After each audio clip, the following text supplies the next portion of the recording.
혹시 어제 제가 드린 말씀 때문에 찬양 인도자가 바뀐 건 아니겠지요? 살짝 마음이 살짝 힘들었다가 그런 건 아니겠지 여러분을 믿기로 했습니다.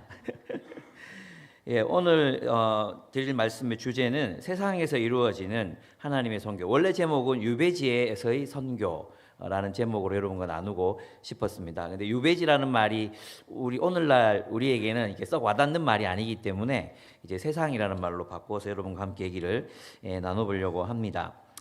사실 이제 성서 해석학이나 선교학이 발전하면서 이제 하나님의 선교라는 말들을 많이 쓰게 되었습니다. 그러니까 우리는 교회가 하는 일이 선교라고 생각했는데 그게 아니라 하나님이 교회를 하나님의 선교를 위해서 세상에 보냈다. 주은혜 교회는 그런 점에서 정말 그 하나님의 선교를 잘 감당해 왔던 그런 교회였습니다. 교회의 목적을 잘 알고 교회의 목적은 하나님의 선교를 위한 것이다. 선교를 위해서 여러분 정말 애쓰셨잖아요. 모든 명절을 반납하고 모든 휴가를 반납하고 하나님의 선교를 위해서 모든 주말들마다 나가서 복음을 전하고 그런 삶을 사셨습니다. 제 소리가 명확하게 잘 들리십니까? 좀 울리는 느낌인데 모니터를 조금 줄여주시면 좋겠습니다. 그렇습니다. 그래서 선교란 무엇인가? 선교는 하나님의 백성들의 말과 삶 그리고 공동체를 통해서 사람들을 하나님의 나라로 초대하는 것입니다. 마이클 고힌이라는 학자가 이렇게 말했습니다. 성경의 핵심 줄기는 하나님의 백성의 선교적 소명이라는 하나의 이야기이며 하나님의 백성은 필연적으로 문화와의 선교적 만남 속에서 자신들의 부르심을 살아낸다. 좀 복잡하죠. 한마디로 말하면 하나님은 하나님의 백성들을 선교적 소명으로 부르시는데 이 선교적 소명은 그냥 진공 상태에서 이루어지는 게 아니라 그들이 만나게 되는 문화와의 만남, 그 문화와의 조우를 통해서 자신들의 부르심을 살아낸다. 이렇게 이야기했습니다. 그러니까 이제 선교가 이루어지는 상황, 선교가 이루어지는 컨텍스트 또는 선교가 이루어지고 있는 어떤 체제 이것을 고려해서 하나님의 선교가 이루어질 수 있도록 해야 한다는 것이 이제 이 고힌이 이제 성경을 통해서 내렸던 그런 결론이라고 할 수 있습니다. 근데 이 마이클 고힌의 이 말은 베드로전서의 한 줄 요약이라고 해도 과언이 아닙니다. 베드로는 그리스도인들이 이 세상이라는 유배지에 남겨진 이유가 바로 선교 때문이라고 말하고 있기 때문입니다. 오늘은 특별히 디아스포라 공동체의 이제 정치에 대한 이야기를 합니다.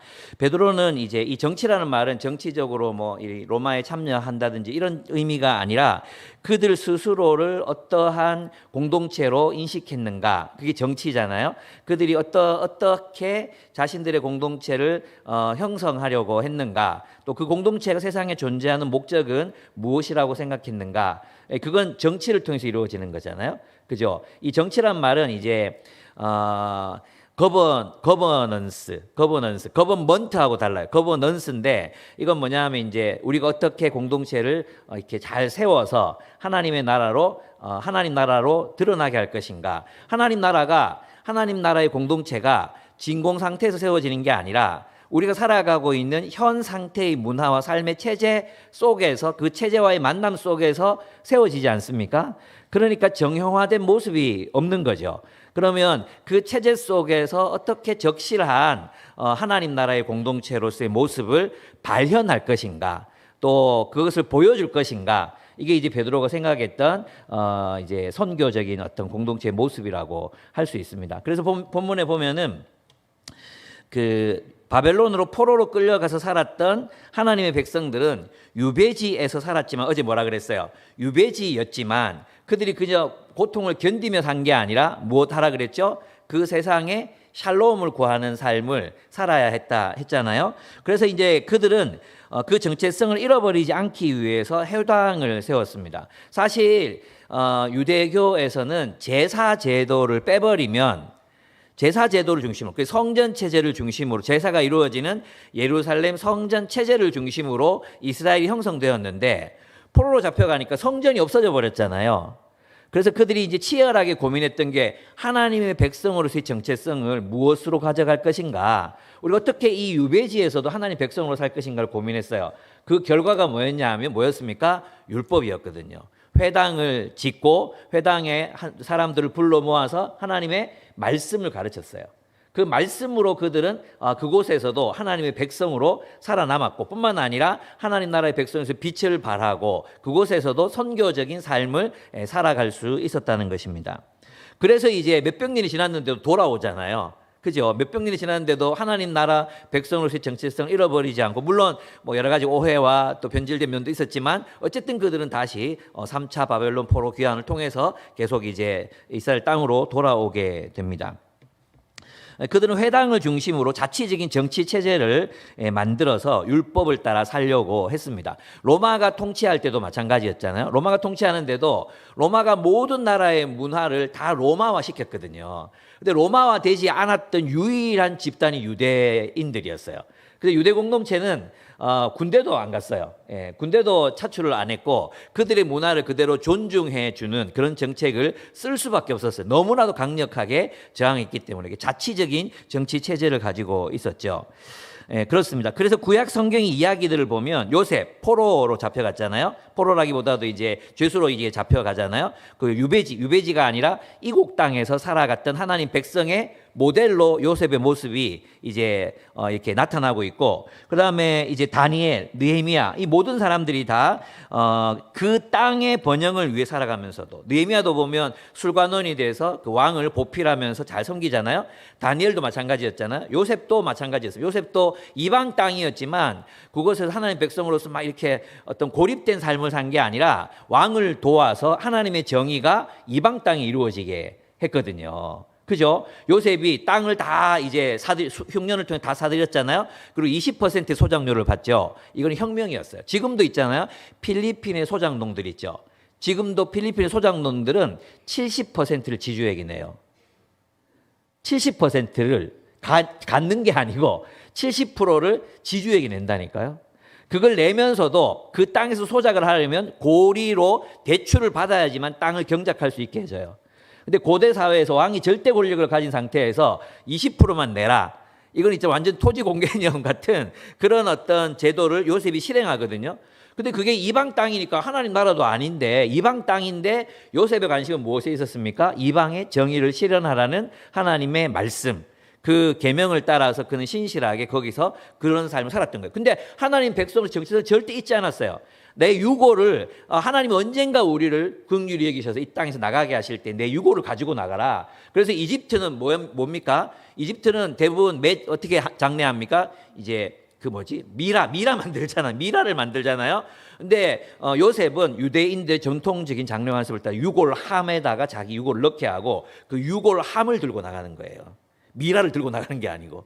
예. 그러니까 이게 이제 바로 이제 유대인들이 하나님의 백성으로서 어떻게 그들 자신이 하나님 나라로 살아남을 것인가라는 그런 정치, 그 체제를 유지했고, 그리고 그 체제를 가지고 어떻게 이방 땅을 행복하게 번영하게 할 것인가, 평화를 구할 것인가, 샬롬을 구할 것인가, 그런 삶으로 살았던 모습들이 다니엘에게서, 느헤미야에게, 술관원이었던 느헤미야에게서 계속해서 나타나고 있는 그런 모습들이라고 할 수 있습니다. 그러니까 우리들의 선교적인 삶도 그런 의미에서 보면 우리 세상 속에서 누구를 주인으로 삼고 살 것인가, 그죠? 또 우리 교회 공동체가 어떻게 이 한국 땅이라는 가장 자본주의화되어 있는 이 세상에 살면서 어떻게 하나님 나라를 몸으로, 우리의 공동체적 몸으로 구현해낼 것인가, 여기에 대한 관심들이 그동안 우리가 없었던 거예요. 그냥 복음 열심히 전하고 막 열심히 이렇게 부흥회하고 이러면 교회가 될 줄 알았잖아요. 근데 오늘날 한국 교회가 욕먹는 게 너희가 우리랑 다른 게 뭐냐 도대체. 너희가 우리랑 다른 게 뭐냐. 교회는 어떻게 세상과 다르냐. 교회가 어떤 공동체냐. 요즘 있잖아요. 드라마에 보면 DP, 모든 드라마에 보면 빌런이 나오면 다 교회 다녀요. 그리고 되게 교회 일을 열심히 해. 여러분 있잖아요. 빌런을 만들려면, 영화나 드라마에서 빌런 하나를 만들려면 많은 이 빌드업이 필요하거든요. 얘가 어릴 때 아빠한테 상처를 받았다, 뭐 화상을 당했다, 애들한테 막 욕을 먹었다. 그래서 마음이 처음엔 착했지만 점점점 악해져가지고 빌런이 됐다. 막 이렇게 이 빌드업이 필요해. 근데 기독교인을 딱 세우면 빌드업이 필요 없어. 다 이해되는 공감대. 그러니까 굉장히 값싸게 이 공감을 이끌어낼 수 있는 그런 상징이 돼버렸어. 너무 슬프잖아요. 그게 왜 그렇게 됐을까? 우리 탓이라는 거죠. 세상과 다를 바가 없어요. 정말 세상과 다를 바 없이 세상을 살아가는 교회가 그냥 뭐 기업 같아. 세상과 다를 바가 없는 거죠. 그러면 이제 오늘날 우리가 고민해야 되는 게 뭐냐 하면, 그럼 우리가 이 세상에서 어떤 이 체제 속에, 자본주의 체제 속에서 하나님 나라를 드러내는 실제적인 몸, 그 몸이 고정되어 있는 게 아니잖아요. 제가 이제 몇몇 형제들하고 나눴지만, 하나님이 출애굽기에 보면 출애굽기 제일 많이 나오는 이야기가 뭔지 아십니까? 성막 어떻게 지을 것인가, 제사장 의복 어떻게 지을 것인가, 하나님이 다 일일이 얘기해줘요. 일일이. 그리고 그 후반부는 성막을 어떻게 지었는가, 제사장 의복을 어떻게 만들었는가. 이게 출애굽기의 절반 이상이에요. 절반 이상. 예. 그런데 있잖아요. 진짜 놀라운 건 뭐냐면, 하나님께서 성막, 이 제사장들의 의복, 이런 거 무슨 재질, 무슨 색깔, 무슨 얼마만큼의 길이, 크기 다 얘기해줘요. 근데 얘기 안 해주는 게 있어요. 구조예요. 구조. 우리는 있잖아요. 그들 공동체를 그들이 어떻게 형성할 것인가의 문제에 대해서 모세 혼자서 막 다 재판하고 다 다스리고 있었잖아요. 근데 누가 나타나요? 이방인 이드로. 이방인이야, 이방인. 그리고 그가 와서 이런 제도를 한번 해봐라고 말해준 것은 1000부장, 100부장, 50부장, 10부장 제도잖아요. 이집트의 행정 조직, 이집트의 군대 조직이었거든요. 그걸 갖고 와요. 그러니까 무슨 말이냐 하면, 구조가 어떻게 될 것인가, 뭐 우리가 어떤 구조를 가지고 뭐 예배를 어떻게 드리고 선교 전략 어떻게 짜고 어떤 구조로 갈 것인가, 이 부분에 대해서는 성경이 이야기해 주지 않아요. 베드로전서에서도 선교적인 구조에 대해서 얘기하는 바가 없어요. 심지어 에클레시아, 교회라는 말이 있죠. 에클레시아가 어디서 나온 말인지 아십니까? 그리스 민주주의 정치, 에클레시아, 민회. 사도행전을 보면 민회라는 말이 나오거든요. 민회. 그 민회를 에클레시아라고, 교회라는 말로 바울이 갖고 와서 쓰는 거예요. 에클레시아. 그게 무슨 뜻이냐 하면, 종교적인 회합을 일컫는 다른 헬라어들이 2개인가가 더 있었어요. 종교적인 모임이다 이러면 다른 단어가 있었다니까. 근데 굳이 정치적인 용어였던 에클레시아, 자치적인 법규와 자치적인 조약으로 자치적인 공동체를 형성하는 그 공동체, 정치적 공동체를 지칭하는 에클레시아라는 말로 교회를 씁니다. 그게 무슨 말입니까? 정해진 체제, 조직 이런 거 없었다는 거예요. 예, 그것은 항상 시대와의 조우를 통해서 변화되어 가서, 그러니까 이 시대에 우리 주은혜 교회가 어떤 방식의 공동체, 어떤 형식의 공동체가 되어야 하나님 나라의 빛을, 하나님의 덕을 선전하는 공동체가 될 수 있을 것인가. 이건 우리들에게 남겨져 있는 숙제라는 거죠. 우리들에게 남겨져 있는. 그래서 우리가 지금은 진짜 많이 막 복음도 전하고, 이거 해야 지금 복음 전하는 거죠. 박인도 목사님께 정말 구령의 열정을 배웠고, 그래서 제가 처음에 썼던 책이 지금 20세기의 고전의 반열에 올라 있는 깨어진 세상 희망의 복음이라는 책 5쇄를 찍었거든요. 예, 이 많은 학교에서 교재로 사용하고 많은 사람들이 이 책 보고 예수 믿고 돌아오고 했었어요. 예, 저는 그 박인도 목사님께 정말 감사하는 마음이거든요. 복음전도 필요합니다. 근데 우리가 간과하고 있는 게 뭐냐? 그럼 우리는 어떤 공동체냐? 주은혜 교회는 어떤 공동체로 하나님의 덕을 선전하는 공동체? 이따가 말씀드리겠지만 복음을 전하는 방법에는 디클레어, 이번에 이제 2024년에 중요하게 다룰 의제가 뭐냐 하면 복음을 선포하는 공동체, 디클레어. 또 두 번째 뭐냐? 디스플레이. 어떻게 복음을 전시할 것인가? 우리는 디클레어는 굉장히 열심히 해왔어요. 근데 우리 공동체가 어떻게 디스플레이, 어떻게 하나님 나라를 현실 속에 구현해낼 것인가, 여기에 대한 고민들은 그만큼 적었다는 거죠. 어떤 구조 속에서 어떤 공동체를 이루고 어떻게 우리가 서로를 돕고 사랑하고, 예, 그런 이야기들이 이제 오늘 본문에서 이제 다루어지게 될 것입니다. 여러분, 어제 제가 디오게네투스에게 보낸 편지 2세기 문서에 대한 얘기를 드렸잖아요. 그래서 제가 한번 읽어보도록 하겠습니다. 비록 각 사람의 운명이 결정된 것처럼 그들이 그리스와 이방인 도시들에 살고 있고 의복과 음식과 다른 일상생활의 다른 사항들에 있어서 그 나라의 관습을 따른다 할지라도 그들은 동시에 그들 자신이 이루고 있는 그들 자신이 이루고 있는 연방에 남다르고 명백히 특별한 조직의 진실성을 입증합니다. 어려운 말 같지만 실제로는 그 공동체의 진실성, 교회들이 가지고 있는 그 공동체의 진실성을, 그 특별한 조직의 진실성을 입증합니다. 그들은 그들 자신들의 나라에서 살고, 로마인은 로마 그리스도인이면 로마에 살고 있어요. 그죠? 또 뭐 시리아 사람은 시리아에 살고 있어요. 하지만 그들은 단지 이국인들로서 삽니다. 그들은 시민들로서 모든 것을 함께 나눕니다. 그리고 외국인들로서 모든 것을 견딥니다. 모든 타국이 그들의 조국입니다. 또한 그들에게 있어서 모든 조국이 타국입니다. 이게 초대교회가 가지고 있었던 스탠스였어요. 그들은 로마라는 국가에 흡수되지도 않았고, 그렇다고 로마라는 나라로부터 떠나서 고립되고 분리주의적인 삶을 산 것도 아니었어요. 그러면서도 그들은 그곳에서 그 조국을 이국처럼 살았고, 그리고 그 외국을 조국처럼 살아냈던 사람들이 바로 기독교인이라고 할 수 있습니다. 그러니까 여러분의 직장도 마찬가지예요. 단순히 복음 전도를 위한 직장이 아니라 그곳이 나의 조국인 것처럼, 또 반면에 그곳이 나의 이국인 것처럼 하나님의 백성의 정체성을 분명하게 가지고 살아가야 된다는 의미입니다. 그러면 이제 베드로가 말하는 교회의 선교는 어떤 식으로 이루어지는가? 첫째, 교회됨으로 선교하라는 것입니다. 교회됨. 2장 1절에서 10절을 보면, 첫째를 보면 1절에서 3절을 보면 구원에 이르기까지 성장하는 교회가 되라고 말합니다. 구원에 이르기까지 성장하는 교회가 되라. 이 교회의 목표라고 할 수 있습니다. 그러니까 우리가 선교적 교회가 되기 위해서는 먼저 성장이 있어야 돼요. 성숙이 있어야 된다는, 머추어리티. 성숙이 있어야 된다. 그러니까 어디까지 성숙해야 되느냐? 구원에 이르기까지 성숙해야 된다는 겁니다. 그럼 구원에 이르는 성숙이라는 게 도대체 뭐냐는 거예요. 구원에 이르는 성숙이 뭔가?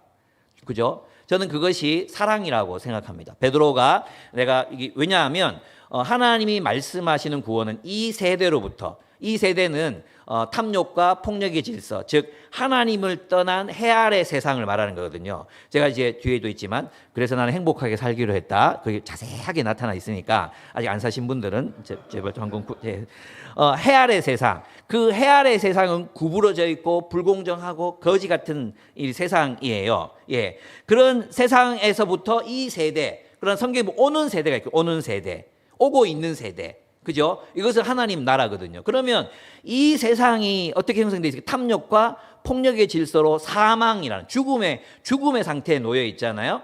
여기에서부터 구출. 그래서 구원이란 소속의 변경이에요. 먼저 그래서 하나님의 새로운 가족으로 거듭나야 돼요. 새로운 하나님 나라의 가족으로 새로 거듭나서 이 공동체가 추구하는 그 목적지가 어디죠? 내가 너희를 사랑한 것처럼 너희가 서로 사랑하라. 바울이 너희가 나 있을 때뿐 아니라, 박영돈 목사님이 있을 때뿐 아니라 없을 때에도 힘써 너희 구원을 이루라. 그 구원이 뭐냐면 바로 사랑이거든요. 주님이 우리를 사랑하신 것처럼 우리가 서로 사랑하는 거예요. 이웃을 내 몸과 같이 사랑하는 것 이상으로 주님이 우리를, 자기 생명보다 우리를 더 사랑하셨어요. 옆 사람 한번, 이 가족들이 앉아서 옆 사람 한번, 두 사람 한번 살펴보십시오. 보면 그 사람을 위해서 죽을 수 있습니까? 예? 그 사람, 지금 여러분이 바라본 사람을 위해서 죽을 수 있습니까? 어렵습니까? 예, 그렇죠. 솔직한 마음이죠. 예, 갑자기 말문이 막혀가지고 설교 생각이 안 나. 대부분 가족분들하고 앉아가지고 죽을 수 있죠, 그죠? 진짜 우리가 사랑하면 아마 딸을 위해서 죽을 수 있을 거예요. 맞죠? 예, 맞아요. 세상의 모든 아빠들은 딸을 위해서 죽을 수 있어요. 왜 그렇습니까? 왜? 딸이기 때문에 사랑하니까. 사랑하면 죽을 수 있거든요. 정말 사랑하면. 근데 예수님은 우리를 정말로 사랑했기 때문에 자기 생명을 바쳐서 십자가에 못 박혀 죽으셨거든요. 그러니까 내가 이 사람들 위해서 죽기 어렵다, 이 말은 그만큼 우리가 덜 사랑하고 있는 거잖아요. 요한일서에서도 똑같이 얘기하잖아요. 우리가 형제를 위하여 목숨을 버림이 마땅하도다. 그러니까 우리가 구원을 받는다 이 말을 단순히 형벌을 피하고 천국에 들어간다 이런 개념이 아니라 천국이 뭡니까?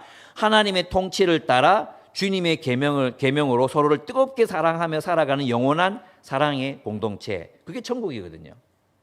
안 그렇습니까? 천국이 뭡니까? 하나님의 통치가 완벽하게 실현되는 공동체잖아요. 나라잖아요. 맞습니까? 그럼 하나님의 통치가 완벽하게 실현되면 그 나라는 어떤 모습을 가졌겠습니까? 사랑. 정말 나보다 남을 더 사랑하는 그 사랑으로 가득 찬 공동체가 천국이거든요.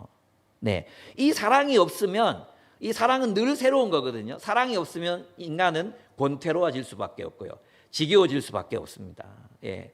그래서 이 지루함을 피하기 위해서 중독에 빠지고 마약을 하고 클럽에 다니고 온갖 그런 짓들을 하는 것이 왜? 인생이 재미가 없으니까. 그러니까 진정한 재미는 우리 그리스도인들 알죠? 어디서 진정한 재미가 있습니까? 진정한 즐거움, 기쁨이 있습니까? 사랑. 우리가 서로를 더 뜨겁게 사랑할 때, 여러분 형제님들, 우리 지금 아내 되신 분들 정말 사랑해서 결혼했죠. 그죠? 예, 예, 좋아요. 예, 여러분 사랑해서 결혼했죠. 예.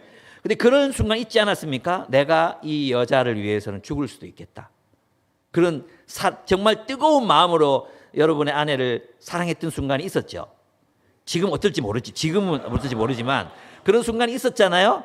그죠? 그때 마음이 어땠습니까? 내가 이 여자를 위해서 죽을 수 있을 만큼 내가 사랑해. 이 마음이, 이 감정이 들었을 때 불행하다고 느꼈습니까? 여러분? 아니죠. 정말 여러분은 행복의 극치를 느꼈을 거예요. 맞죠? 예. 엄마들도 마찬가지잖아. 내가 우리 사랑하는 이 자녀를 위해서라면 내 목숨 바쳐 이 아이를 사랑할 수 있다. 그랬을 때 여러분 마음이 어땠습니까? 불행했습니까? 내가 이 새끼를 위해서 내 인생을 다 바쳐야 되다니. 와, 정말 인생 불행하다. 이렇게 아니잖아요. 정말 그 새근새근 젖 물고 자고 있는 그 아이를 바라보면서 젖된 아이가 주님 품에 있는 것처럼, 젖된 아이가 우리 그 엄마 품에 있는 것처럼 얼마나 평화로웠어. 그때 우리는 내가 대신 아팠으면 좋겠고, 내가 대신 병원에 갔으면 좋겠고, 그럴 때 여러분 마음이 불행했습니까? 인간은 사랑할 때 가장 행복해지는 존재입니다. 하나님은 행복으로 충만한 존재이십니다. 왜냐하면 사랑으로만 충만한 존재이기 때문입니다. 그게 구원이에요, 구원. 그것이 장발장, 레미제라블에서 그 장발장이 자신의 조카를 보고 했던 말, 그가 미안해요. 나 자기 때문에 장발장이 불행하게 살고 쫓겨다니며 살고 너무 미안해요라고 말하니까 장발장이 뭐라고 말합니까? 자기 그 양녀에게 뭐라고 말합니까? 내가 너를 사랑함으로 내 삶이 구원을 얻었다라고 얘기해요. 내가 너를 사랑했기 때문에 구원을 얻었다. 사랑이 구원이에요. 우리가 형제를 사랑함으로 사망에서 생명으로 옮겼느니라. 아멘. 이렇게 자라나야 돼. 그래서 이 본문에서 있잖아요. 이 본문을 각 개인이 그냥 주님을 닮아서 성장한다고 보기보다는 실제로는 주의 말씀이 통치하는 공동체가 되라는 거예요. 그러면 그렇게 성장하는 교회, 성숙한 교회가 되기 위해서 필요한 게 뭐예요? 갓난아이들 같이 순전하고 신령한 젖을 사모하는 것입니다. 하나님의 말씀을 사모. 2절 갓난아이들 같이 순전하고 신령한 젖을 사모하라. 이는 그로 말미암아 너희로 구원에 이르도록 자라게 하려 합니다. 너희 모두가, 우리 교회가 함께 성장해야 한다는 것입니다. 여러분, 이 말씀은 어떤 교리나 어떤 원리가 아니라 성경에 나타나 있는 하나님의 백성들의 역사적인 이야기, 즉 내러티브입니다. 우리는 그럼 어떻게 성장하고 성숙할 수 있는가? 하나님 나라 이야기가 창세기로부터 요한계시록까지 하나님 나라의 내러티브가, 하나님 나라가 완성되어가는 이야기가 있잖아요. 결국 그 말씀을 사모하라는 것은 그 내러티브를 살아내라는 뜻이에요. 그 내러티브를 알고 그 내러티브 속에 들어가서 그 내러티브를 살아내라는 거예요.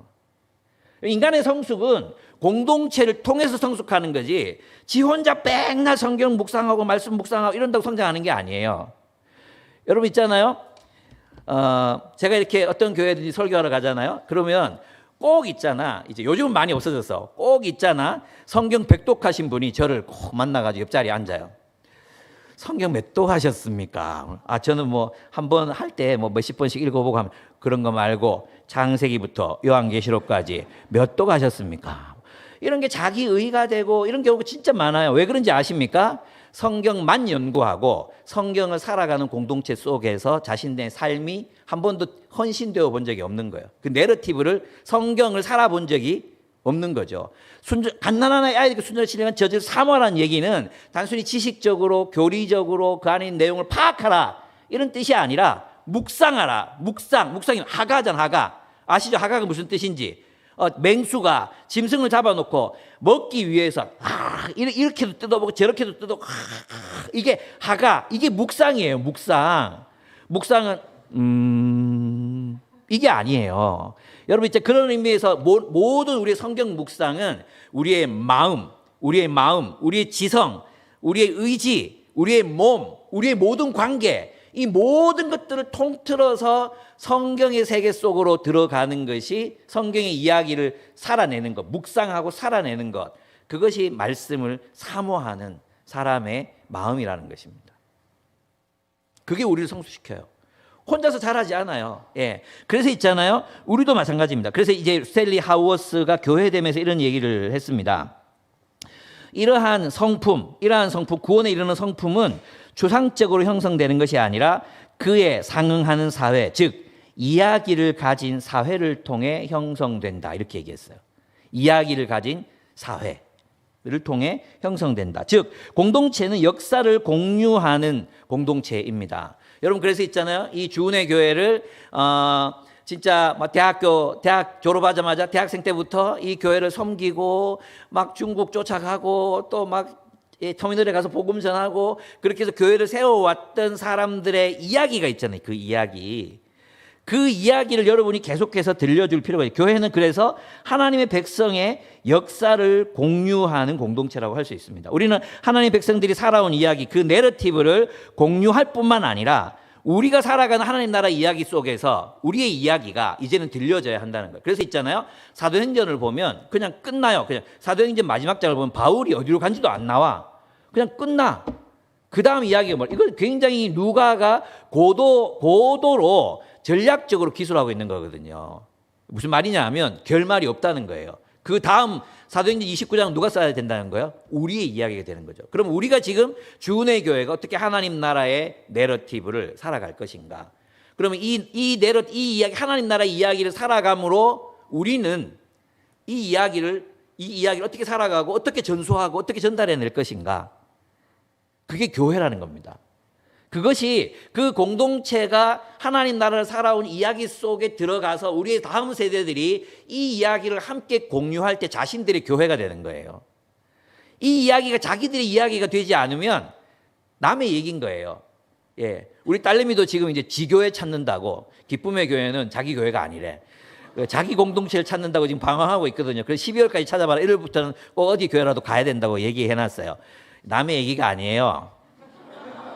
곧 다가옵니다. 곧 다가오리니 데뷔하고 있어야 돼요. 예. 그래서 그들의 교회를 또 세워갈 수 있도록 해야 된다는 거죠. 예. 그래서 저희는 청소년들 따로 세워가지고 이제 리더 몇 사람하고 새로운 공동체를 형성해. 니들의 교회를 세워라. 이래서 이제 그런 작업들을 하고 있습니다. 그렇습니다. 그렇죠. 그러니까 그런 공동체적 삶이 없이는 우리의 성품이 구원에 이르도록 자랄 수가 없다. 그래서 우리 함께 해야 된다. 함께 살고 하나님 나라 이야기를 함께 만들어가고 함께 그 이야기 속에서 그 이야기가 전수되고, 예. 그래서 있잖아요. 뭐 우리 교회에서도 주은혜 교회에서도 이제 신앙의 영웅들이 있을 거아니에요. 영웅들. 그때 뭐 승지 형제가 어떻게 막 했는데 원수 형제가 나타나서 막 뚜루뚜루 팼다라든지 뭐 구원했다라든지 뭐 그런 이야기들. 누가 암에 걸려서 치료비가 없었는데 온 교회가 다 힘을 합해서 치료비를 댔다든지, 그죠? 누가 실직한 가장이 있었는데 그때 뭐 어떻게 될 줄 알았는데 어떤 사람들이 와서 막 목적헌금 막 보내가지고 몇 달을 살았다든지. 예, 우리가 복음 전하는 사람이 눈물을 흘리며 그 자리에서 주님께로 돌아왔다는 이야기라든지 이런 풍성한 이야기들이 우리를 형성해 간다고 할 수 있습니다. 그래서 오늘날 한국교회 왜 성숙이 없는가? 이 공동체가 없거든요. 함께 이 부대끼는 이 삶이 없거든요. 조금만 갈등이 있으면 다 교회를 떠나거든요. 예, 조금만 갈등이 있고 조금 상처받고 못 떠나게 해야 돼. 예, 가족은 있잖아요. 가족은 떠날 수가 없잖아요. 그 안에서 성장하거든요. 부부 관계도 성장한단 말이에요. 요즘은 갈등이 조금만 있어도 다 헤어지고 성숙이 없어요. 자아를 넘어서 누군가를 사랑해 본 경험이 없는 거예요. 자아를 넘어 자신의 그 자존감, 자아 이걸 넘어가지고 또 누군가를 사랑해보고 또 넘어보고 자기 스타일이 안 맞는 사람들 또 사랑해보고 그들과 함께 또 협력하고 그래서 또 우리 그때 그랬는데 지금 너무 좋다 그지? 예, 이런 이야기가 있어야 되는 거예요. 예. 저희 교회도 사역자 중에 한 명이 약간 분노 조절 장애가 있거든요. 이 새끼가 내한테 막 소리를 질러요. 그래서 내가 3번 참았거든요. 3번. 니 한 번만 더 하면 내 자른다. 그래, 지도 알아. 그래가지고 봐주세요. 제가 연말까지 고쳐보겠습니다. 그래가 지금 이제 주목하고 있어, 주목. 근데 그런 이야기가 다 지나가고 나면 나중에 네 그때 그랬잖아. 목사님의 하회와 같은 은혜 때문에 내가 이렇게 사람 됐습니다. 뭐 이런 이야기들이 나눠질 거 아니에요. 그런 이야기들이 우리 공동체 안에 넘쳐야 된다는 거죠. 내가 어떤 장로님 때문에 어떤 집사님 때문에 인생을 방황할 때 제가 진짜 은인입니다. 너무 감사합니다. 내가 집사님 때문에 제 삶을 회복할 수 있었습니다. 우리 가정 진짜 힘들 때 그때 오셔서 우리에게 전해주고 간 그 밀키트 때문에 우리가 살 결심을 다시 할 수 있었습니다. 이런 이야기들, 이런 하나됨, 예, 이것이 우리를 성숙시킨다. 이것 없이는 아무도 잘할 수 없어요. 절대 성장하지 못해요. 그래서 이제 보면 한국 교회를 보면 그냥 머리만 막 있죠. 그냥 비판하고 판단하고 뭐 오만 거 다 잘 판단하고 찬양팀 오늘 베이스가 좀 약하네. 뭐 이런 거 있잖아요. 이런 건 얼마나 잘 집어내는지 몰라요. 막 스피커 좋다. 뭐 이런 얘기들이 남자들 좀 모이면 그런 얘기만 하거든요. 근데 그런 게 아니잖아요, 그죠? 예. 두 번째. 이거는 함께 성전이 되어가기 위해서 너희가 부름받아 4절 6절을 보면 성전과 제사장으로 지어져가는 교회 되기입니다. 이건 뭐냐 하면 교회의 선교의 첫 번째 근데 그건 디클레어 진리를 선포하는 공동체가 되어야 한다는 뜻이에요. 4절에서 6절을 보면은 너희에게는 버림받았으나 하나님께는 택하심을 입은 보배로운 산돌, 이분이 바로 예수님이잖아요. 이 택하심을 입은 보배로운 산돌이라는 표현은 다윗을 말하는 거거든요. 다윗. 원래 다윗이 버림을 받았잖아요. 다윗이 이스라엘 모든 공동체와 사울로부터 버림을 받았잖아요. 이 자세한 이야기는 광야를 걷고 있는 그대에게 저기에 또 자세히 나타나 있습니다. 버림을 받았지만 그러나 하나님이 그를 선택하셔서 왕이 되게 하시잖아요. 그죠? 그거예요. 이 유대인들 이스라엘이 예수를 버렸지만 예수님께서는 왕이 되셨다. 하나님이 그를 메시아로 세우셨다. 메시아가 그리스도가 뭡니까? 왕이란 뜻이잖아요. 왕. 기름 부음 받은 왕, 제사장, 선지자가 있지만 대표적인 게 바로 왕이란 뜻이거든요. 왕. 왕으로 세우셨다. 그 왕에게 나아가서 너희도 신령한 집으로 영적인 집으로 세워지고 예수 그리스도로 말미암아 하나님이 기쁘게 받으실 신령한 제사를 드릴 거룩한 제사장이 될지니라. 그러니까 있잖아요. 이제 그들을 하나님께서 예수께로 부르셔서 우리 하나님이 거하시는 성전이 되게 하십니다.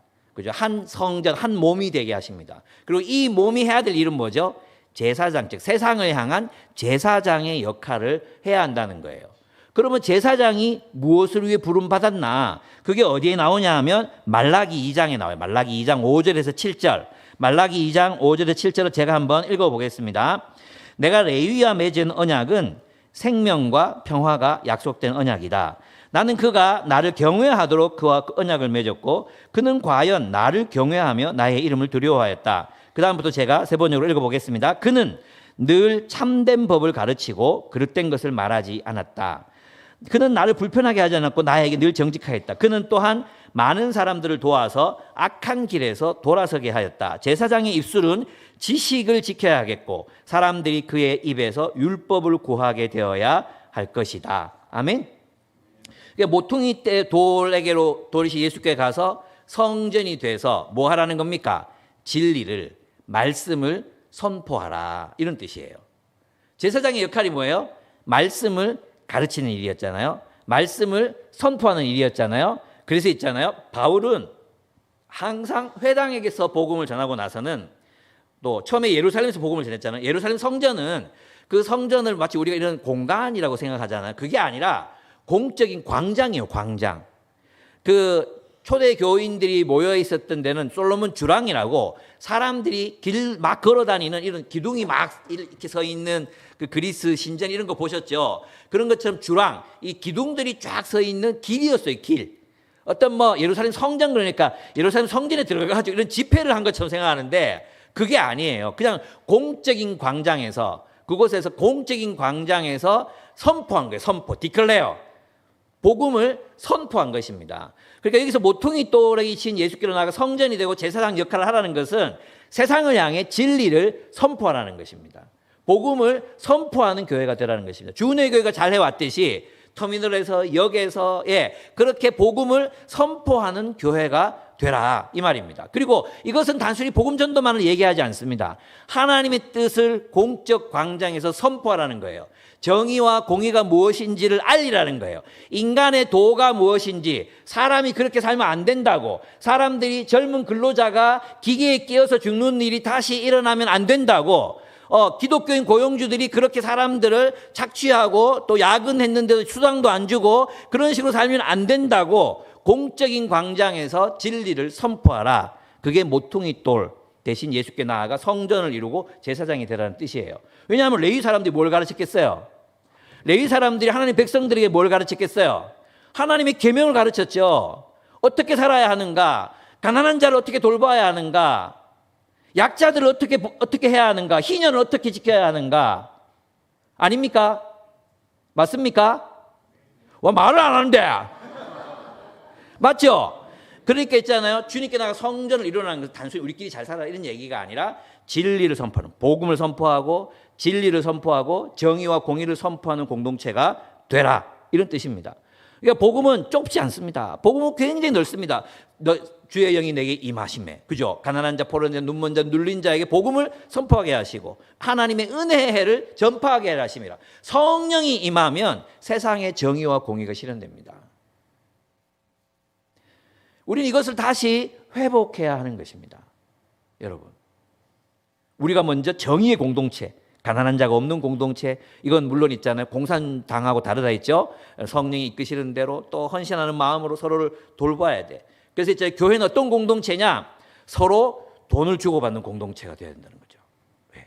사랑은 뭘로 하는지 아십니까? 돈으로 합니다. 내가 지난번에 얘기했죠. 요한복음 할 때. 그죠? 한 10년 전에 왔을 때. 사랑은 뭘로 한다고요? 사랑은 돈으로 하는 거예요. 돈으로. 의아해 하시네. 요한일서 3장 찾아봐야 돼.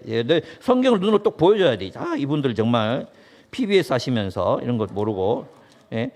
요한일서 3장 16절 한번 보겠습니다.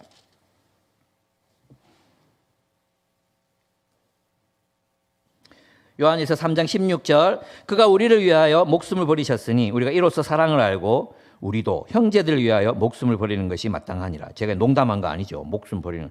근데 여기서 딱 말하면 부담되죠. 목숨까지 못 버리겠는데 이 생각이 딱 들잖아요. 그죠? 요한이 전략적으로 그 다음 높은 기준을 팍 제시했다가 그 다음에 현실적인 기준을, 누가 이 세상의 재물을 가지고 형제의 궁핍함을 보고도 도와줄 마음을 닫으면 하나님의 사랑이 어찌 그 속에 거하겠느냐. 자녀들아, 우리가 말과 혈통을 사랑하지 말고 행함과 진실함으로 하라. 이로써 우리가 진리에 속한 줄을 알고 또 우리 마음을 주 앞에서 굳세게 하리니. 우리가 진리에 속했다면 뭘 하는 거예요? 형제를 사랑한다는 거예요. 형제를 뭘로 사랑해요? 말과 혈통을 사랑하면 안 돼. 그럼 뭘로 사랑하는 거예요? 진실함을, 행함과 진실함이 뭐예요? 17절. 이 세상 재물을 가지고 돕는 걸 사랑이라고 하는 거예요. 사랑은 뭘로 한다? 돈이라는 용어를 입에 올리기가 너무 힘듭니까? 돈을 거룩하게 만드세요. 돈을 거룩하게 만들어야 돼. 돈은 악한 게 아니에요. 우리는 돈으로 뭘 해야 돼요? 돈으로 사랑을 해야 돼요. 돈으로 우리의 욕망을 채우는 게 아니라, 돈으로 우리의 탐욕을 구하는 게 아니라, 돈으로 우리는 뭘 해야 돼요? 사랑을 해야 돼요. 우리가 쎄빠지게 말 잘 모르죠.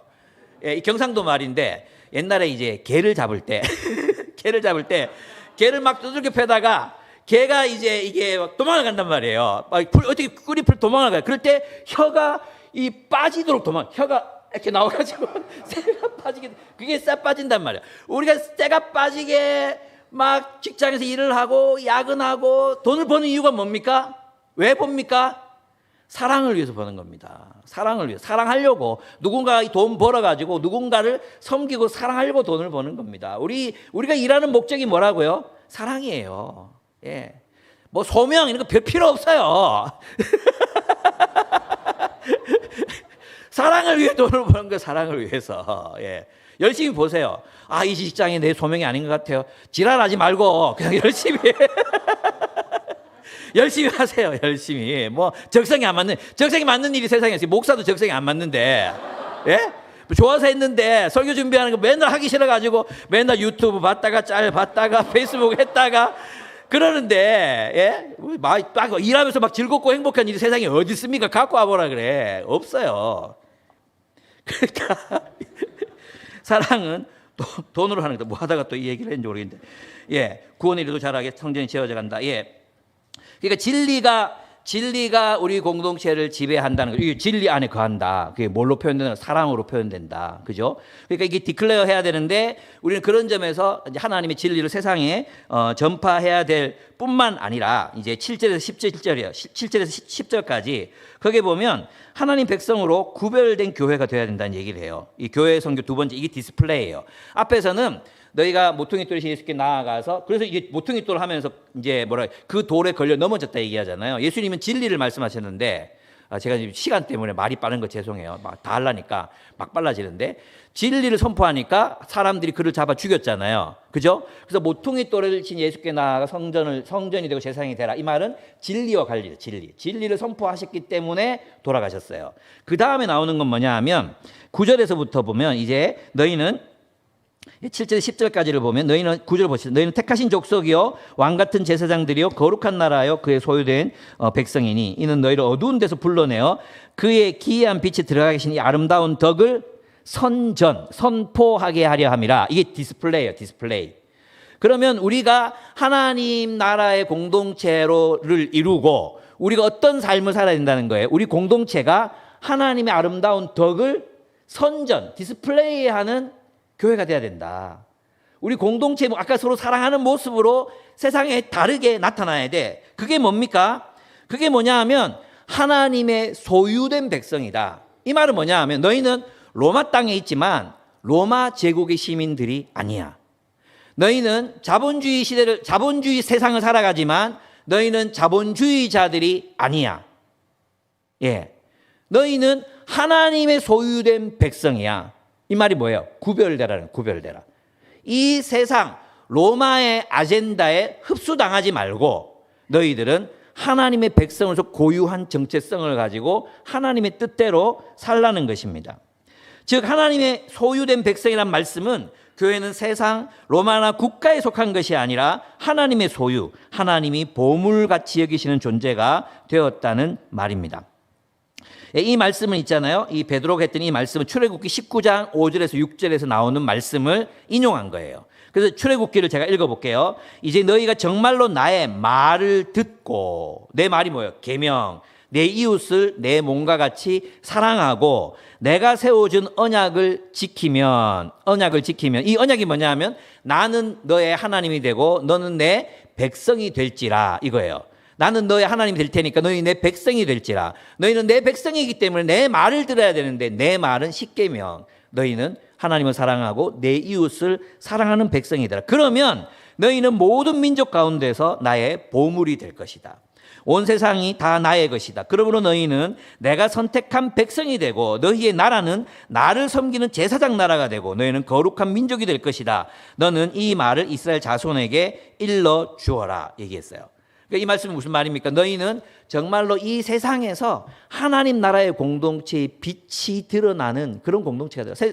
성경은 있잖아요. 로마를 변화시켜라, 이집트를 변화시켜라고 말하지 않습니다. 너희가 하나님의 놀라운 백성이 되라는 것입니다.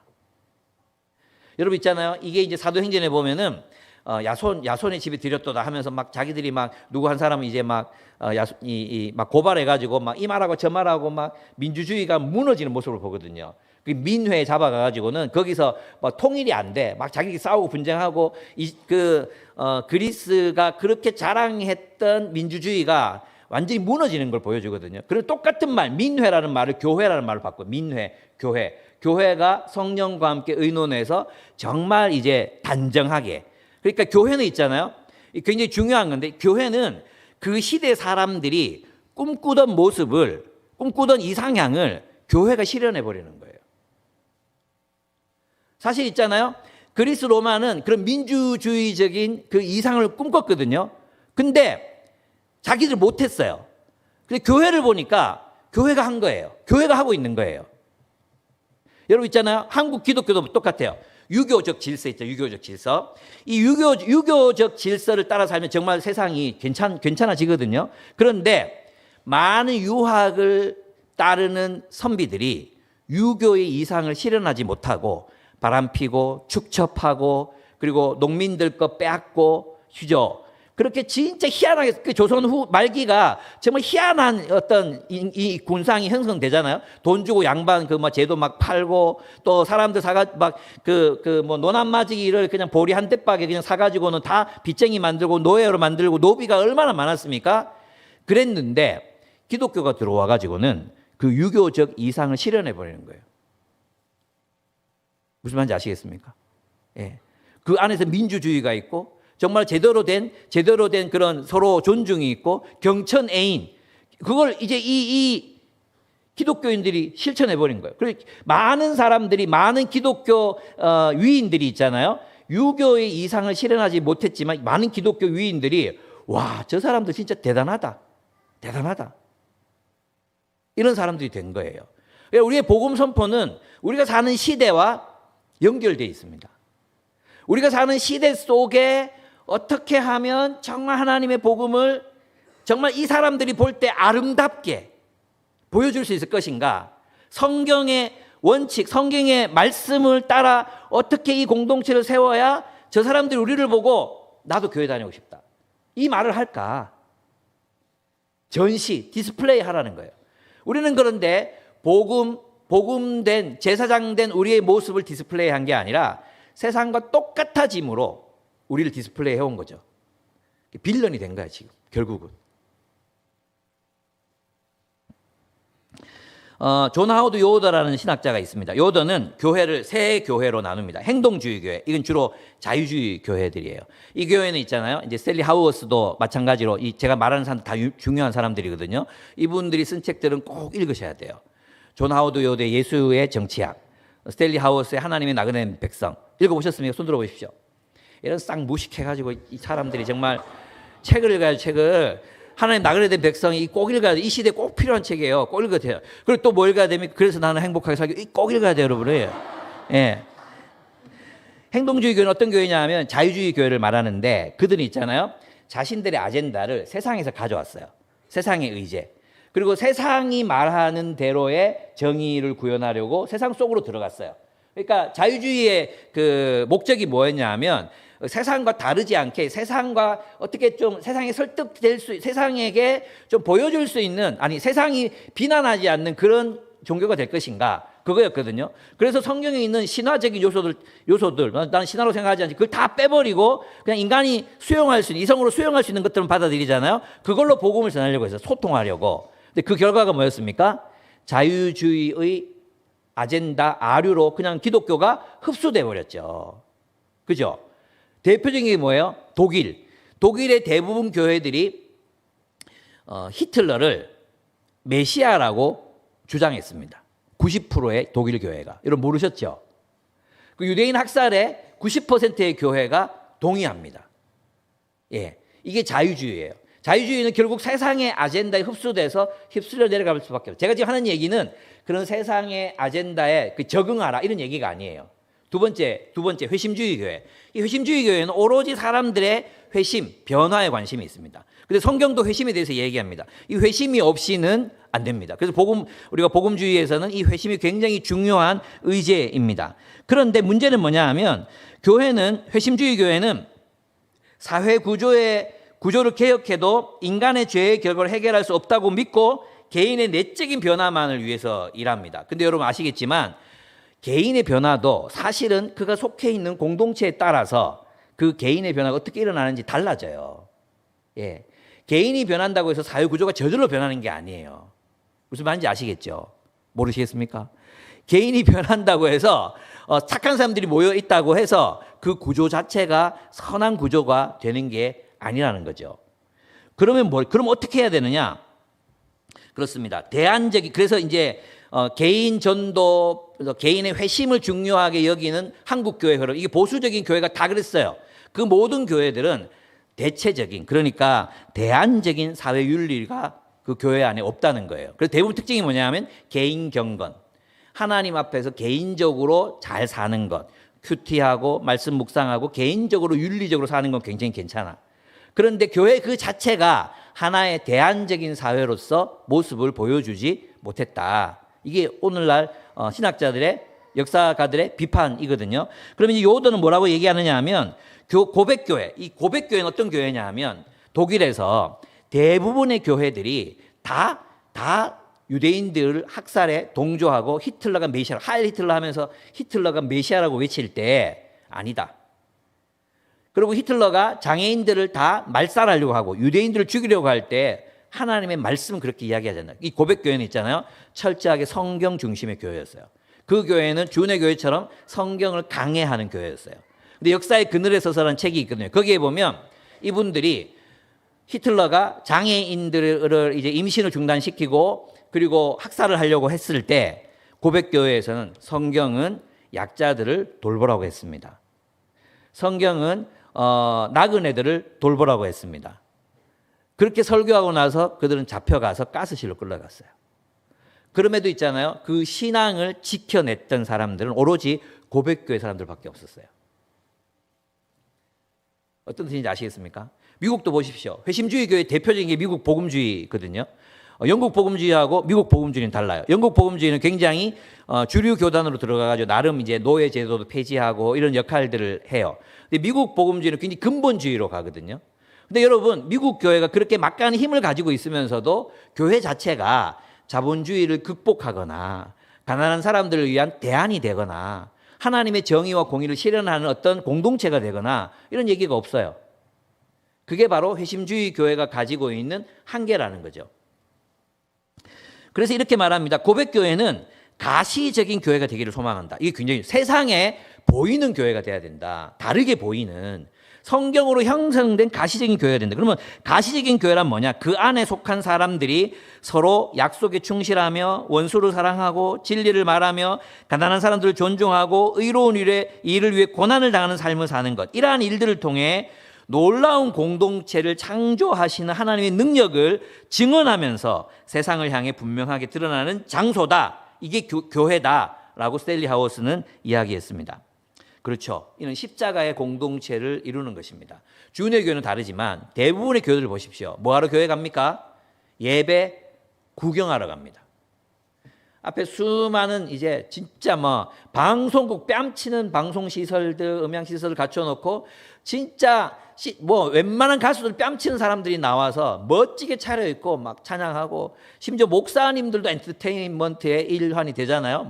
뭐도 끌고 나오고 염소도 끌고 나오고 심지어 저 오스틴 교회는 탱크도 몰고 나오고 주의 군사가 되는데 탱크 몰고 나가고 설교하고 이렇게 진짜 빌려가지고 그랬거든요. 예배를 구경하러 가는 거죠. 그리고 예배가 끝나면 어떻게 됩니까? 예배가 끝나면 축도가 끝나기 전에도 성령의 바람 같은 것이 막 붑니다. 눈 떠서 보면 사람들이 막 지나가고 있습니다. 빨리 나가야 주차하는 거 빨리 차를 빼니까 막 나갑니다. 그죠? 공동체가 없어. 옆에 앉아서 예배 드리는 사람이 누군지도 몰라요. 그래서 교회 오다가 서로 박았어. 서로 박았는데 피트세가 10원짜리 욕 막 하다 보니까 저거 교회 장로고 집사야. 이런 일들이 얼마나 자주 일어납니까? 생각해 볼 필요가 있는 거죠. 우리는 과연 그런 의미에서 가시적 공동체가 되고 있는가?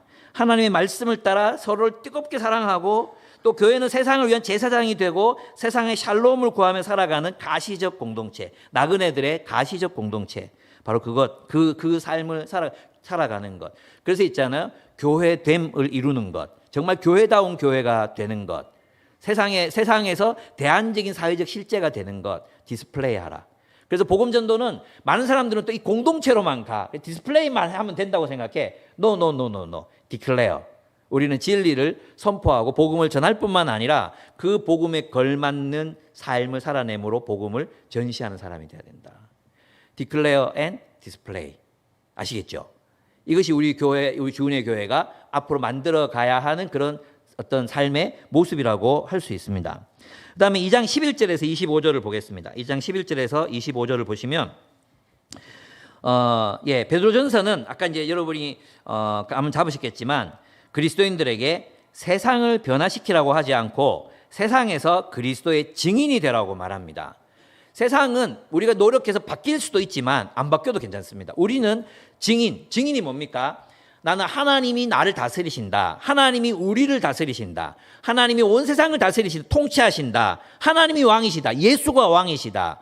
그 예수가 왕이신 것을 인정하고 세상을 살아가는 삶, 그 자체를 증인이라고 얘기하는 거예요. 증인.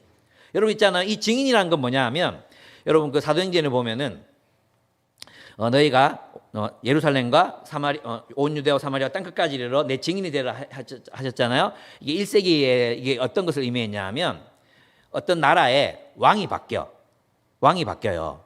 그러면은 지금은 핸드폰으로 우리나라 대통령이 누구에서 누구로 바뀌었습니다 하면 끝나잖아요. 문자 하나 보내면 다 되잖아요. 이때는 그게 없어. 중앙에서 왕이 바뀌어도 어느 놈이 왕이 되는지 몰라.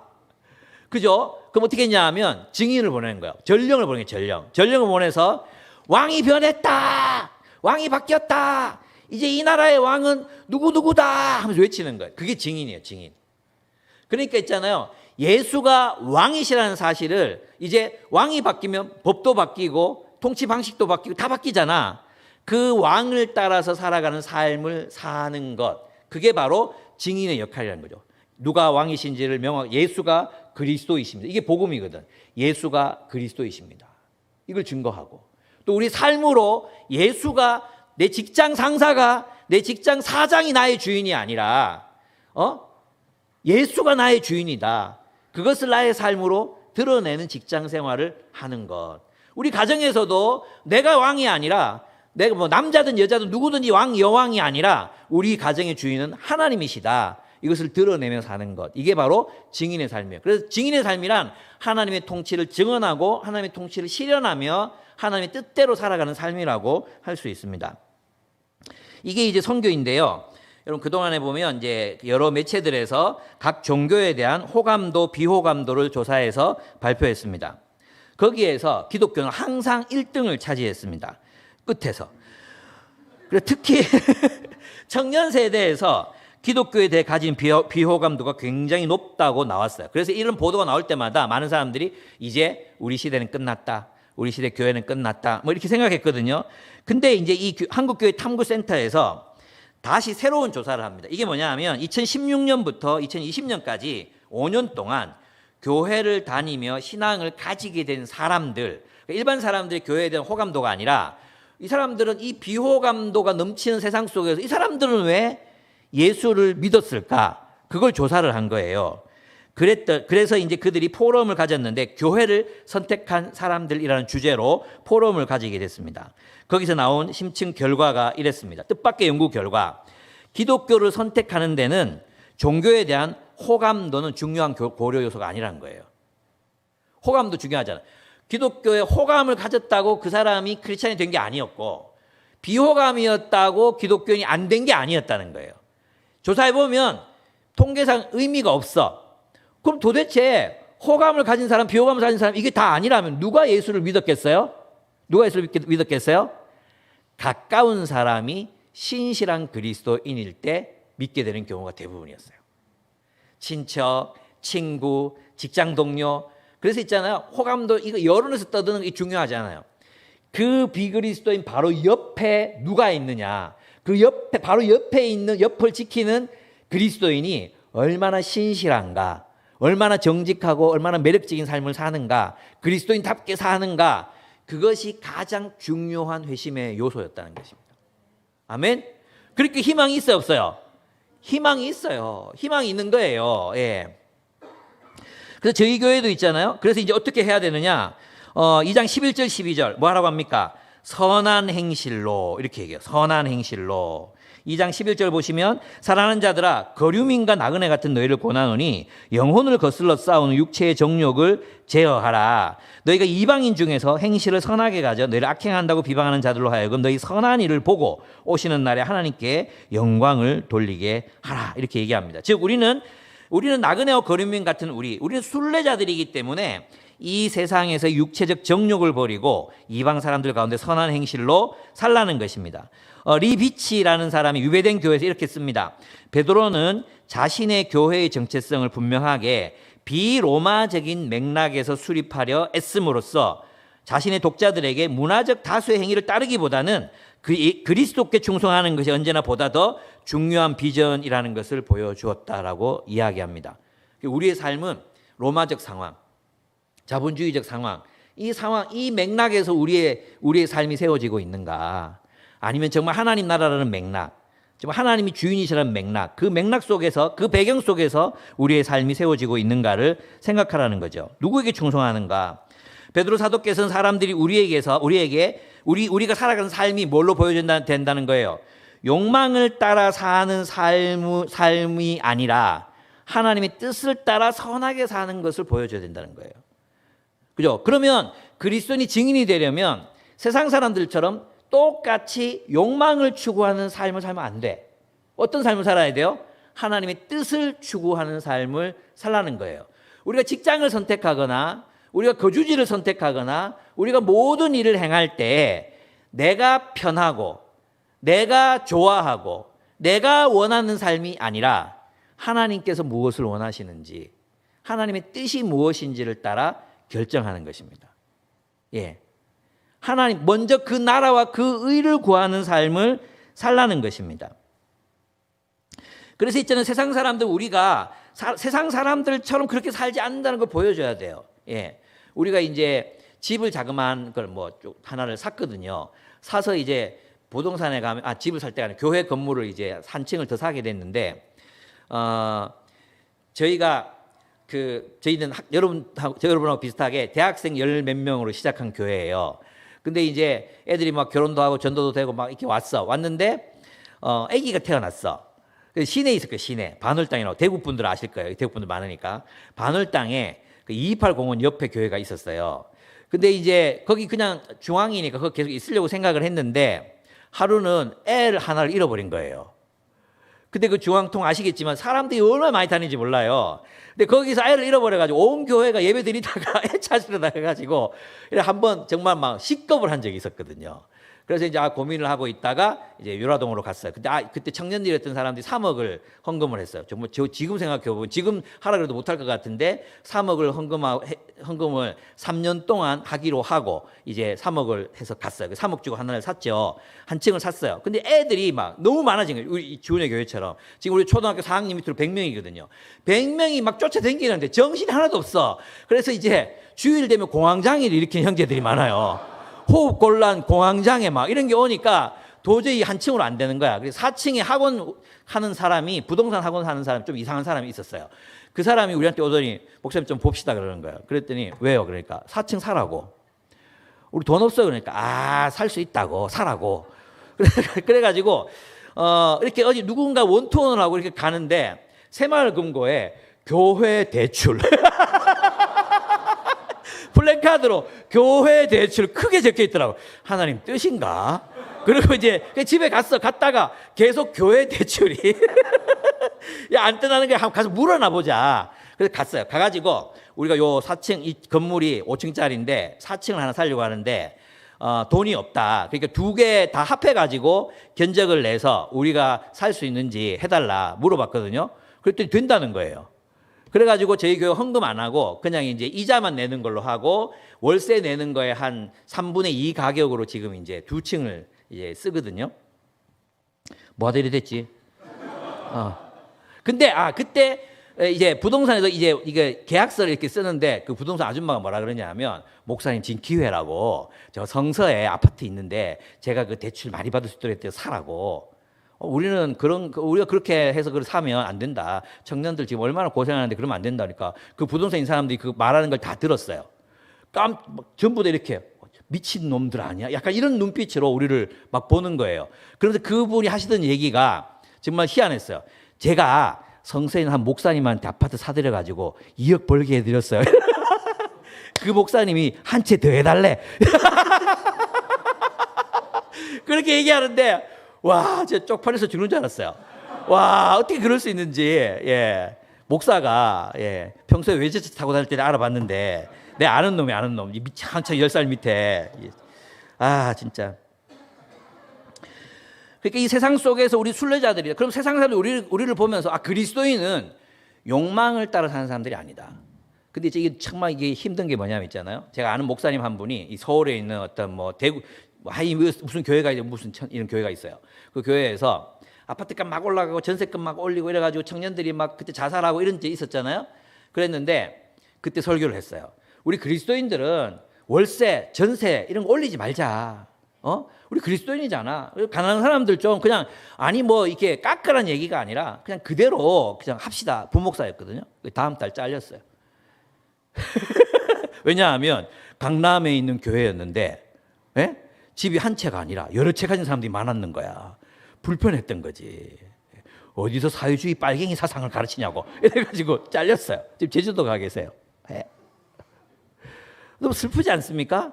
세상 사람들이 우리가 똑같이 저희 교회 선생들 많은데 와서 한다는 얘기들 다 들어보면 진급 욕심, 그리고 일 안 하려는 욕심, 힘든 일 있으면 다 기간제 맡기고 자기는 안 하고 다 빠져나가고, 그리고 뭐 진급하려고 그러면 막 나가서 다 크리스찬들이 그렇게 한다는 거예요.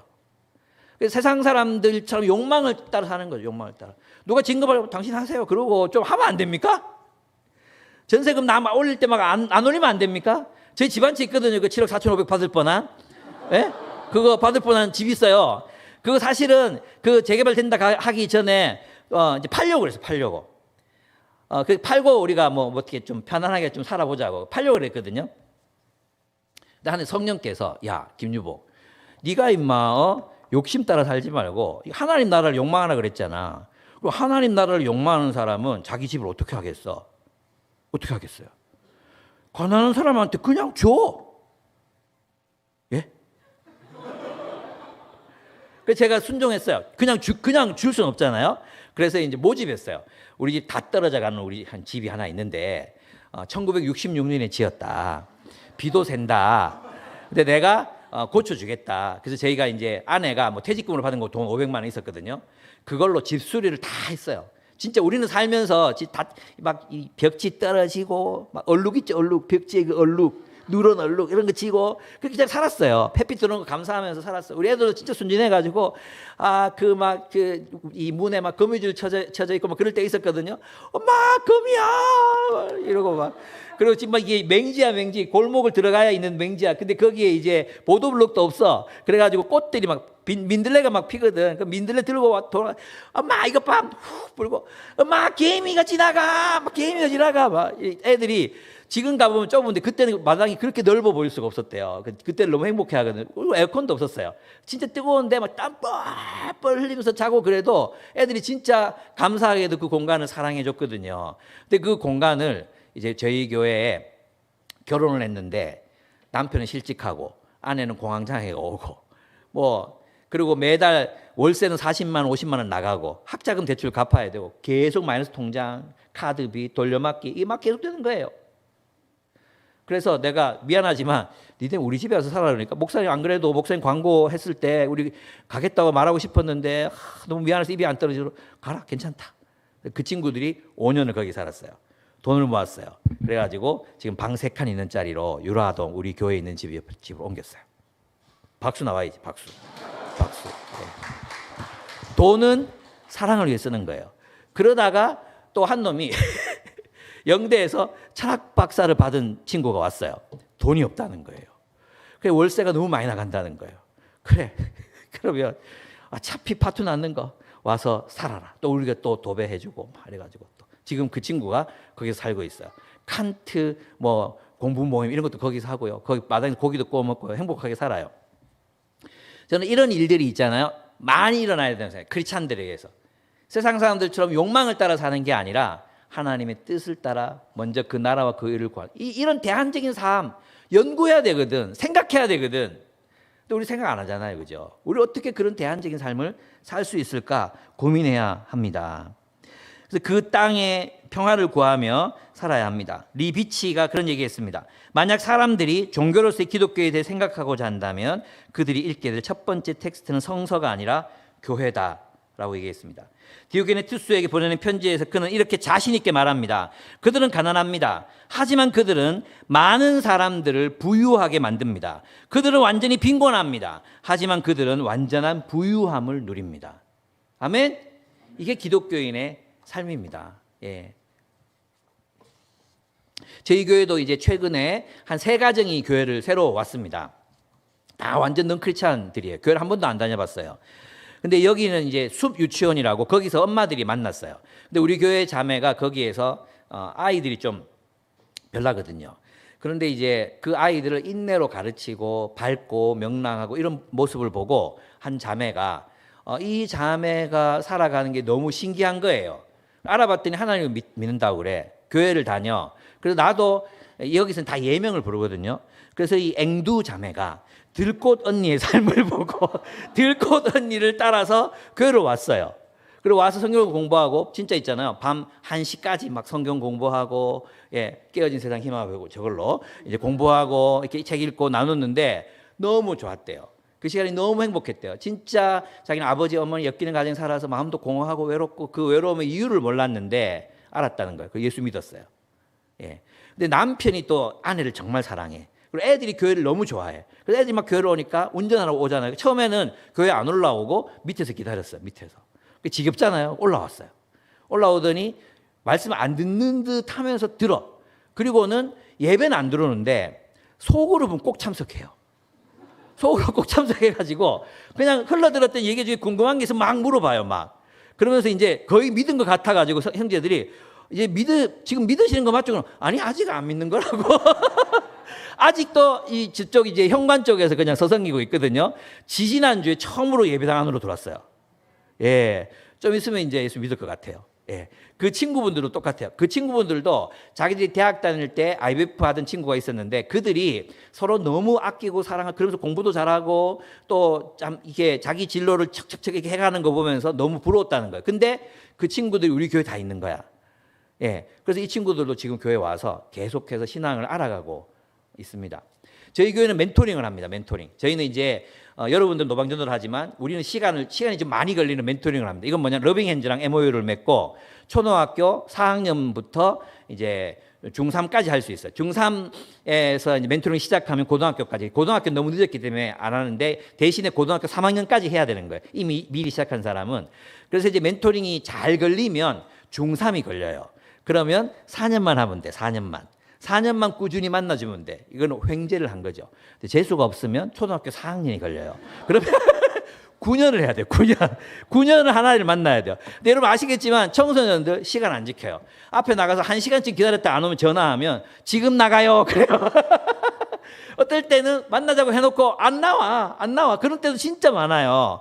그래 한 달에 3만 원씩 회비 내고 회비를 내면 그럼 멘토링을 하잖아요. 그러면 다시 통장에 이렇게 빼게 주거든요. 그러면 또 다음 멘토링한테 쓰고 이런 구조예요. 그래서 만나는데 한 달에 한 번은 그룹 멘토링. 그룹으로 이제 우리 멘토 몇 명하고 멘티 몇 명 만나가지고 영화도 보러 가고 스케이트도 타고 놀이공원도 가고 맛있는 것도 해먹고 이렇게 해요. 왜 그룹 멘토링을 하냐? 혼자 하면 빼먹을 수 있거든요. 그리고 이게 또 의욕이 떨어져. 근데 그룹으로 모이면 한 번씩 이렇게 모여주면 그게 이제 탄력이 붙어요. 계속 하게 되거든요. 그래서 하는데 여기 이제 멘토링을 했던 친구들 중에 많은 친구들이 지금 우리 교회 리더가 돼 있고 멘티들이 자라가지고 이제 리더가 돼 있어요. 한 친구는 그랬어요. 이 친구가 이제 정상규라고 혹시 아시는 분 있을지 모르겠는데 정상규 형제가 멘토링을 했는데 생긴 건 진짜 멘토하고 멘티가 똑같이 생겼어요. 비슷하게 생겼어요. 마치 형님 같이 생겼어. 근데 이 멘티가 말이 너무 많아. 진짜 말이 많아요. 그래가지고 멘토링 한번 하고 오면 이제 토요일 리더 모임을 하는데 토요일 날 이제 멘토링 하고 오잖아요. 그럼 얘가 좀 통통한 편인데 여기가 이렇게 돼가지고 완전 영혼 탈탈 털린 그런 모습으로 와요. 그래, 네 오늘 멘토링 했구나. 맞대. 얘 말이 너무 많아요. 진짜 한 3시간 있던데 미치겠어요. 그러는 거야. 근데 얘가 교회를 나왔어요. 교회를 나와가지고 지금 대학생 이제 직장인이 됐거든요. 얘가 또 멘토링 교육을 받고 멘토가 됐어요. 근데 그 밑에 있는 멘티를 만났는데 지랑 똑같은 애를 만났어요. 그래가지고 얘도 토요일만 되면 호주에서 와요. 그래 왜 그러는데 그러면 오늘 멘토링인데 얘 말이 너무 많아요. 이 새끼야, 니도 그랬다고. 그런 식으로 대물림해 가고 있습니다. 얘들이 저희는 그래서 있잖아요. 한 영혼을 구원하는데 시간이 많이 걸리는 것 같아요. 진짜 5년, 6년, 7년. 그리고 안 나오는 친구도 많아요. 예, 안 나오는 친구도. 한 친구는 얘는 이제 미술에 재능이 있어. 근데 조선 가정인데 학원 갈 돈이 없는 거야. 이걸 멘토링하는데 멘토한테 얘기했어요. 멘토 자매가 미술 학원비를 대줬어요. 그거 꽤 비싸거든요. 근데 있잖아요. 졸업하기 전에 국무총리상을 받아붙는 거예요. 그래가지고 특채로 계대 무슨 디자인과 들어갔어요. 예, 좋죠. 그래가지고 크리스마스 이브가 되는데 이제 다 모여가 멘티의 밤, 멘토 멘티의 밤 해가지고 이제 고백문을 읽잖아요. 그러면서 이 자매가 나는 뭐 그 이름이 정인인데 정인이 이모의 딸도 내가 언니가 돼주고 싶고 정인이 언니가 믿는 하나님에 대해서 알아보고 싶고 교회도 나가고 싶고 그래도 될까요? 뭐 그러는 거예요. 그러더니 한 3주 나오더니 안 나와. 최근에 들은 소식으로는 서울에 어디 와 있어 지금. 서울에 어디 와 있는데 교회를 나갔으면 좋겠다. 예, 이름이 은하예요. 은하를 발견하시거든. 여러분이. 예, 어쨌든 그렇습니다. 그들이 우리를 보는 거죠. 우리는 욕망을 따라 사는 사람들이 아니라 토요일 오후 직장인이 또 일요일 그 예배를 다 마치고 집에 돌아갈 때 그 시간에 아이들을 만나서 시간을 보내고 왜 우리를 이렇게 사랑하냐고. 왜 우리를 이렇게 사랑하니까. 예수님이 너 사랑하라 그랬어. 예, 그렇게 우리는 복음을 전하고 있습니다. 그렇습니다. 이제 그 두 번째 여기까지 하고 제가 마쳐야 될 것 같습니다. 네, 맨날 끝까지 못 하는데 네, 괜찮습니다. 내일 또 하면 됩니다. 13절 17절이에요. 여기는 뭐냐 하면 인간이 만든 체제 속에서 샬롬을 구하는 삶으로 증언하라는 겁니다. 이게 무슨 말이냐 하면 체제가 볼 때도 선한 일을 하라는 거예요. 이게 중요한 겁니다.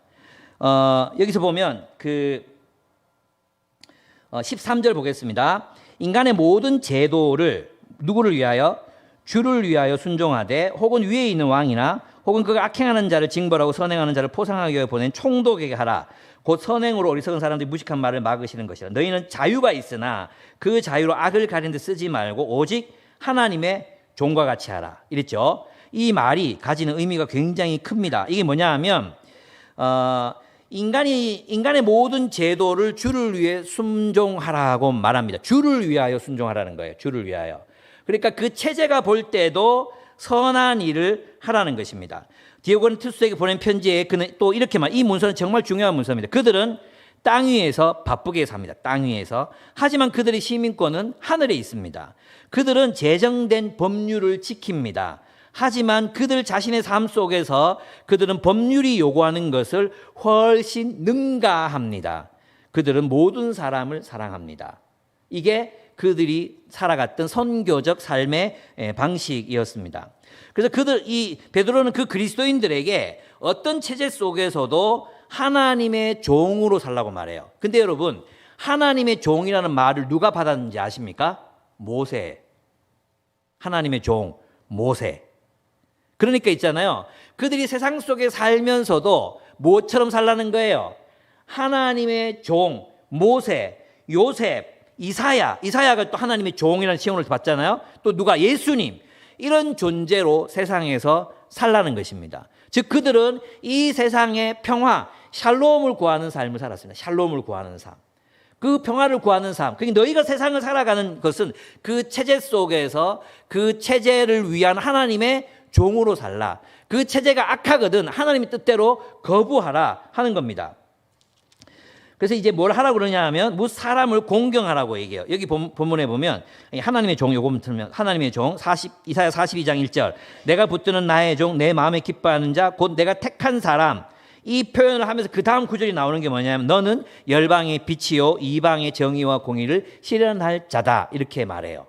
그러니까 하나님의 종은 이방의 정의와 공의를 실현하는 메시아적 존재를 말하는 것입니다. 다시 말하면 여러분은 세상에 존재하는 왕 같은 존재, 메시아적 존재다.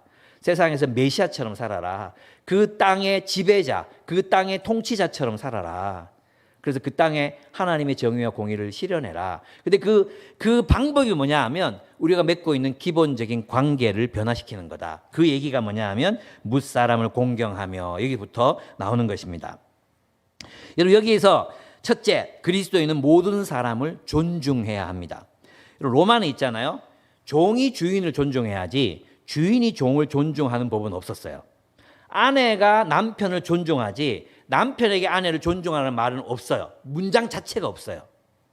그런데 있잖아요. 모든 사람을 존중해라. 이거는 있잖아요. 주인에게 노예를 존중해라. 존경해라. 이 말인 거예요. 이게 뭐예요? 그리스도인의 혁명은 관계의 혁명으로부터 일어나는 거예요. 관계의 혁명. 우리가 맺고 있던 그 관계가 있잖아요. 우리 직장에 가잖아요. 그러면은 우리가 갑이야. 그러면 뭐 당연히 갑질하잖아요. 당연히. 그죠? 또 우리도 뭐 신입 때 안 가르쳐 줘가지고 막 진짜 짜증 나고 어떻게 해야 될지 모르고 막 그랬잖아요. 근데 우리가 또 상사가 딱 되면 귀찮고 일 하나 더 생기고 그리고 있잖아. 전마가 혹시 나보다 더 잘해서 내 자리 뺏으면 어떡하지? 안 가르쳐 줘. 그죠? 그런 짓 하지 말라는 거예요. 세상 사람들하고 똑같은 방식으로 인간관계 맺지 마라. 외국인 노동자들에게 말 놓지 마라. 힘 있다고 갑질하지 마라. 권력을 가졌다고 그 권력을 함부로 부려도 되는 것처럼 하지 마라. 담임이라고 부교육자들 혹사시키지 마라. 예, 이 교회는 정반대겠지만 그런 거예요. 관계의 혁명, 모든 사람을 존중하라. 이게 우리 그리스도인의 모습이어야 한다는 거죠. 그 어떤 사람이든 우리는 존경하는 태도로 대해야 한다는 두 번째, 믿음의 식구들은 사랑해라. 7절, 형제는 사랑해라. 우리는 서로 사랑해야 돼요. 그 다음에 하나님을 두려워하라. 그 다음에 나오는 게 뭐냐면 왕을 존경하라 그래요. 여러분 있잖아요. 이걸 가지고 모든 왕을 존경하고 막 완전히 이 다른 말인데 왕을 존중하라는 말은 있잖아요. 왕을 존경하라 그랬잖아요. 이 존경하라는 말이 모든 사람을 존중하라는 것과 똑같은 단어예요. 왕이라고 해서 특별 대우하지 말고, 이 당시 왕은 어떤 존재였어요? 신적 존재, 숭배. 왕은 신적으로 숭배받는 존재였거든요. 왕을 숭배하지 말고 존경해라. 그러니까 있잖아요. 기독교인들의 혁명은 어디서부터 일어나는 거다? 우리가 사람을 대하는 방식에서부터 시작해요. 관계의 변화. 성경이 말하는 관계의 변화, 남녀의 변화, 이런 것에서 나타나는 거라고 할 수 있습니다. 그래서 베드로는 노예로 살고 있는 그들에게, 이제 18절부터 보시면 노예로 살고 있는 그들에게 하는 말이 뭐냐 하면 예수님처럼 너희가 그곳에서 선을 행하라고 말합니다. 예수님처럼 선을 행하라 이렇게 말합니다. 베드로는 노예 신분의 그들이 하는 일을 선을 행하는 일이라고 말하고 있습니다. 즉 그들은 하나님의 종으로서 이 땅을 살아가는 순례자로서 그들이 속한 집에 평안을 위해 샬롬을 구하는 삶을 사는 사람들이라는 거예요. 그러니까 우리는 있잖아요. 이 관계가 뭐예요? 우리는 직장에서 뭐예요? 노예잖아요. 백승지 노예, 신원수 노예. 그죠? 우리 다 노예예요. 그죠? 노예로 사는데 그 직장인들에게 뭘 말하냐면 너희는 그 직장의 그리스도가 되라. 하나님의 종으로 살라. 그 직장에 샬롬, 즉 번영을 구하는 존재가 되라. 너로 말미암아 그 직장에 번영이 임하도록 해라. 노예인데. 이 당시 더 심했잖아요. 그래서 이제 이 노예들은 자신들이 행하는 일이 선한 일인 거야. 자신들이 그 가족, 오이코스, 그 가문을 위해서 행하는 일들은 선한 일이 되는 거예요. 그들이 종으로 일하는 거 있잖아요. 옛날에 노예의 일이었어. 노예의 일. 시키면 시키는 대로 노예의 일이었어. 근데 이제 시키는 일뿐만 아니라 그 가문의, 그 가게의 번영을 위해서 일을 찾아서 하는 하나님의 종으로 자유인으로 우뚝 서라. 자유인이다. 이 자유인이란 말은 뭐냐 하면 자유인은 자기 나라를 가진 사람을 자유인이라 그랬고 노예는 나라가 없는 사람을 노예라 그랬어요. 이 자유인들은 자기 국적을 가진 사람이거든요. 그러면은 이 노예들은 사실은 다 전쟁포로고 대부분 그렇거든요. 그죠? 나라가 없어요. 근데 그들을 향해 자유인이라고 말해요. 왜 자유인이라고 말하는지 아십니까? 하나님 나라에 속한 시민이라는 거예요. 하나님 나라에 속한 시민으로 살아. 다시 말하면 세상이 규정해주는 규정대로 살지 마라. 세상이 너희를 노예라고 부른다고 노예로 살지 마라. 너희는 그리스도와 같은 존재들이다. 너희는 거기서 선을 행하는 하나님의 종과 같은 존재들이다. 하나님의 나라에서 너희 자신을 규정해라는 거예요. 하나님 나라의 관점에서. 나는 연봉 얼마 받는 얼마짜리다. 나는 알바다. 나는 취준생이다. 나는 뭐 돈도 많이 못 버는 실패자다. 다 세상의 논리 속에서 자신을 보는 거잖아요. 너는 노예가 아니야. 넌 자유인이야. 넌 하나님 나라에 속했어. 하나님 나라의 백성으로서 그 공간, 그 관계를 변혁시키는 거죠. 변화시키는 거죠. 그리고 그 변혁된 관계 속에서 너 자신을 위치시키고 살라는 거예요. 그 직장 속에서 맨날 뭐 월급 받기 위해서 일하는 사람으로 살지 말고 그 직장의 왕과 같은 제사장으로 살아라. 아멘? 예, 그렇습니다. 이제 마지막으로 가정입니다. 가정. 여기서 본문에 보면 요거까지 다루겠습니다. 여기 본문에 보면 아내들아 이와 같이 자기 남편에게 순종하라 그랬죠. 이와 같이. 이게 뭐냐 하면 위에 나오는 우리 이렇게 생각해. 이와 같이라는 말은 해석이 대략 세 가지 정도로 나뉘어요. 첫째는 순복에 초점을 두는 해석이에요. 종들이 주인에게 순복하는 것 같이 너희도 순복하라는 거예요. 근데 이 해석은 틀렸어요. 왜냐하면 종들이 주인에게 순복하는 이 노예 제도를 지금 베드로는 부인하고 있는 거거든요. 너희는 자유인이다 얘기하는 거거든요. 종으로 살지 말고 자유인으로 살아라 그러잖아요. 그러니까 이 해석은 아니에요. 예. 주종 관계를 명확하게 지켜라. 이런 명령은 아니란 거예요. 두 번째, 그리스도께서 받으신 고난의 초점을 둔 해석이에요. 그렇게 되면 아내에게 남편에게 복종하라는 말은 이제 아내들이 남편에게 순복하는 행위는 곧 고난이다. 이렇게 돼버리잖아요. 맞기는 하지만, 예, 고난이 맞기는 하지만 이것도 아니에요. 세 번째, 이 본문은 뭐냐 하면 그리스도인 아내들의 남편에 대한 순복에 대해 말하고 있다기보다는 아내의 삶을 통한 선교에 대해서 말하고 있는 것입니다. 즉 있잖아요. 아까 앞에서 뭐라 했어요? 너희는 그 인간이 만든 제도에 순복하라 그랬잖아요. 그죠? 그럼 이 당시의 가정 제도는 무엇입니까? 가부장 제도예요. 가부장 제도. 이 가족 로마에서 이 가족은 있잖아요. 하나의 로마 제국, 작은 로마 제국이었어요. 그래서 이 주인은 그냥 남편, 아버지, 우리 이런 가족 생각, 이건 많이 기독교화된 가족이야. 옛날에 그 가족의 이 가부장은 거의 그냥 왕이었어요. 왕 같은. 하나의 어떤 그런 사회를 이루고 있었거든요. 그 세계 속에서 아내의 삶을, 그 믿지 않는 그 가정 속에서 그 제도에 순복하는, 그러니까 가부장적인 제도를 일단 받아들이라는 거예요. 일단 받아라는 거예요. 그리고 그 안에서 어떻게 선교적 삶을 살 것인가를 고민하는 것이 아내의 입장이었다는 것입니다. 그러니까 이 지식은 앞에서 말했던 종이 그 사회에서 그 자기가 속해 있는 그 가문에서 가게에서 어떻게 선교적 삶을 살 것인가, 고난을 받아도 정의를 행하고 고난 가운데서 선을 행하는 것처럼 아내들도 그 가족 속에서 선을 행하는 삶을 살라. 기준이 뭐예요? 인간이 세운 제도에 복종하는 형태로 살아가라 이 말이었어요. 근데 여러분 이 성경에서 그러면 가부장 제도를 어떻게 보는가? 아까 선교적 삶을 시간이 없어가지고 막 뛰어넘으려고 하는데 다 다루겠습니다. 2장 12절 여러분은 이방 사람 가운데도 행실을 바르게 하십시오. 그렇게 해야 그들은 여러분들어 악을 행하는 자라고 욕하다가도 여러분의 바른 행위를 보고 하나님께서 찾아오시는 날에 하나님께 영광을 돌릴 것입니다. 이와 같이. 그 다음에 2장 15절 선을 행함으로 어리석은 자들의 무지한 입을 막는 것이 하나님 뜻입니다. 여러분은 자유인으로 사십시오. 그러나 그 자유를 악을 행하는 구실로 쓰지 말고 하나님의 종으로 사십시오. 인간의 노예가 아니라 하나님의 종으로 사십시오. 이와 같이 아내들도 남편에게 순복하십시오. 이런 뜻이에요. 2장 21절에서 25절 그리스도께서 고난 가운데 선을 행하심을 우리를 하나님께로 인도하신 것처럼 이와 같이 아내도 남편에게 순복하십시오. 이 남편은 하나님 안 믿는 남편이에요. 하나님 안 믿는 남편. 하나님 믿지 않는 그 남편을 하나님께로 돌아오게 하기 위해서. 여러분 있잖아요. 이 얘기는 이 당시 문헌을 보면 남편이 가진 종교를 아내는 필수적으로 가져야 했거든요. 그래서 있잖아요.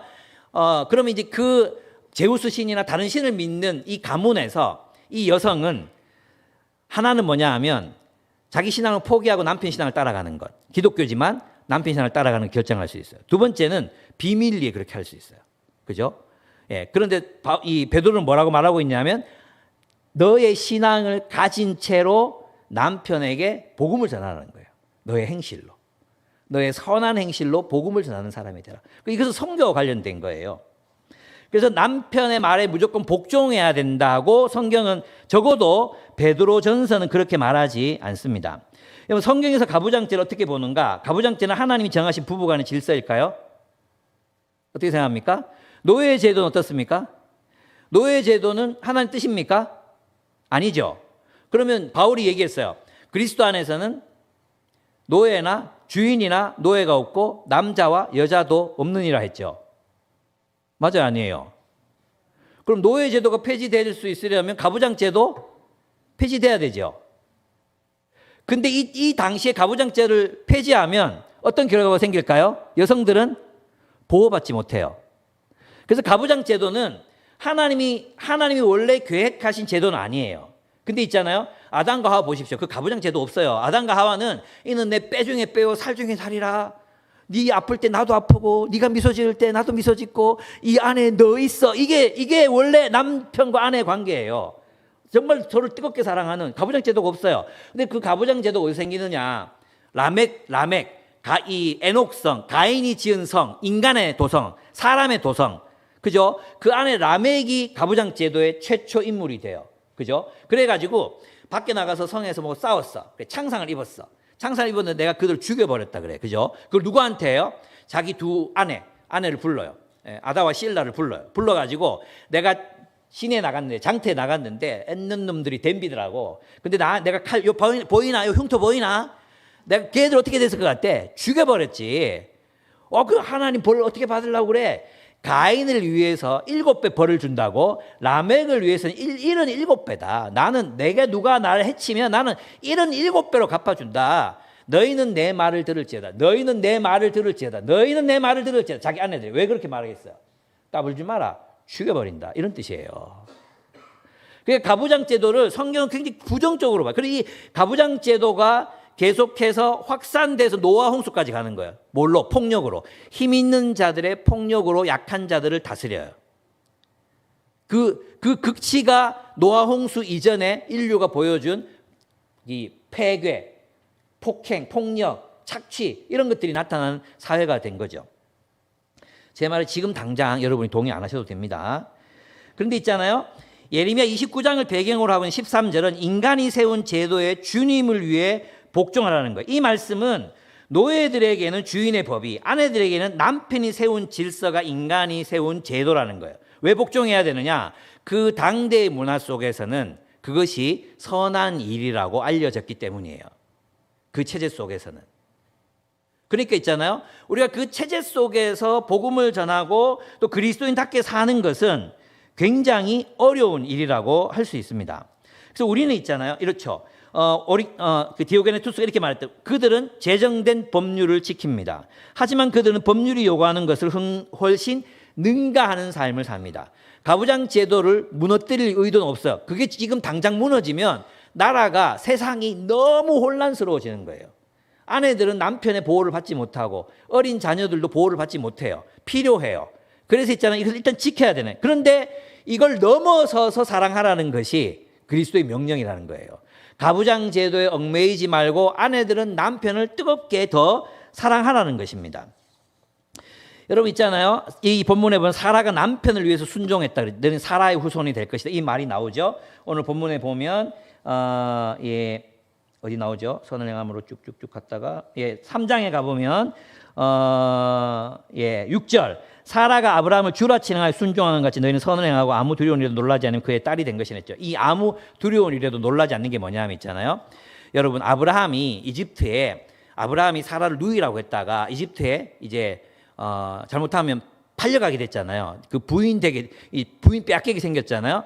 그때 아브라함이 사라에게 뭘 부탁하느냐 하면 당신이 나의 누이라고 말해달라. 그러지 않으면 내 목숨이 위태롭다. 그랬을 때 사라는 침묵해요.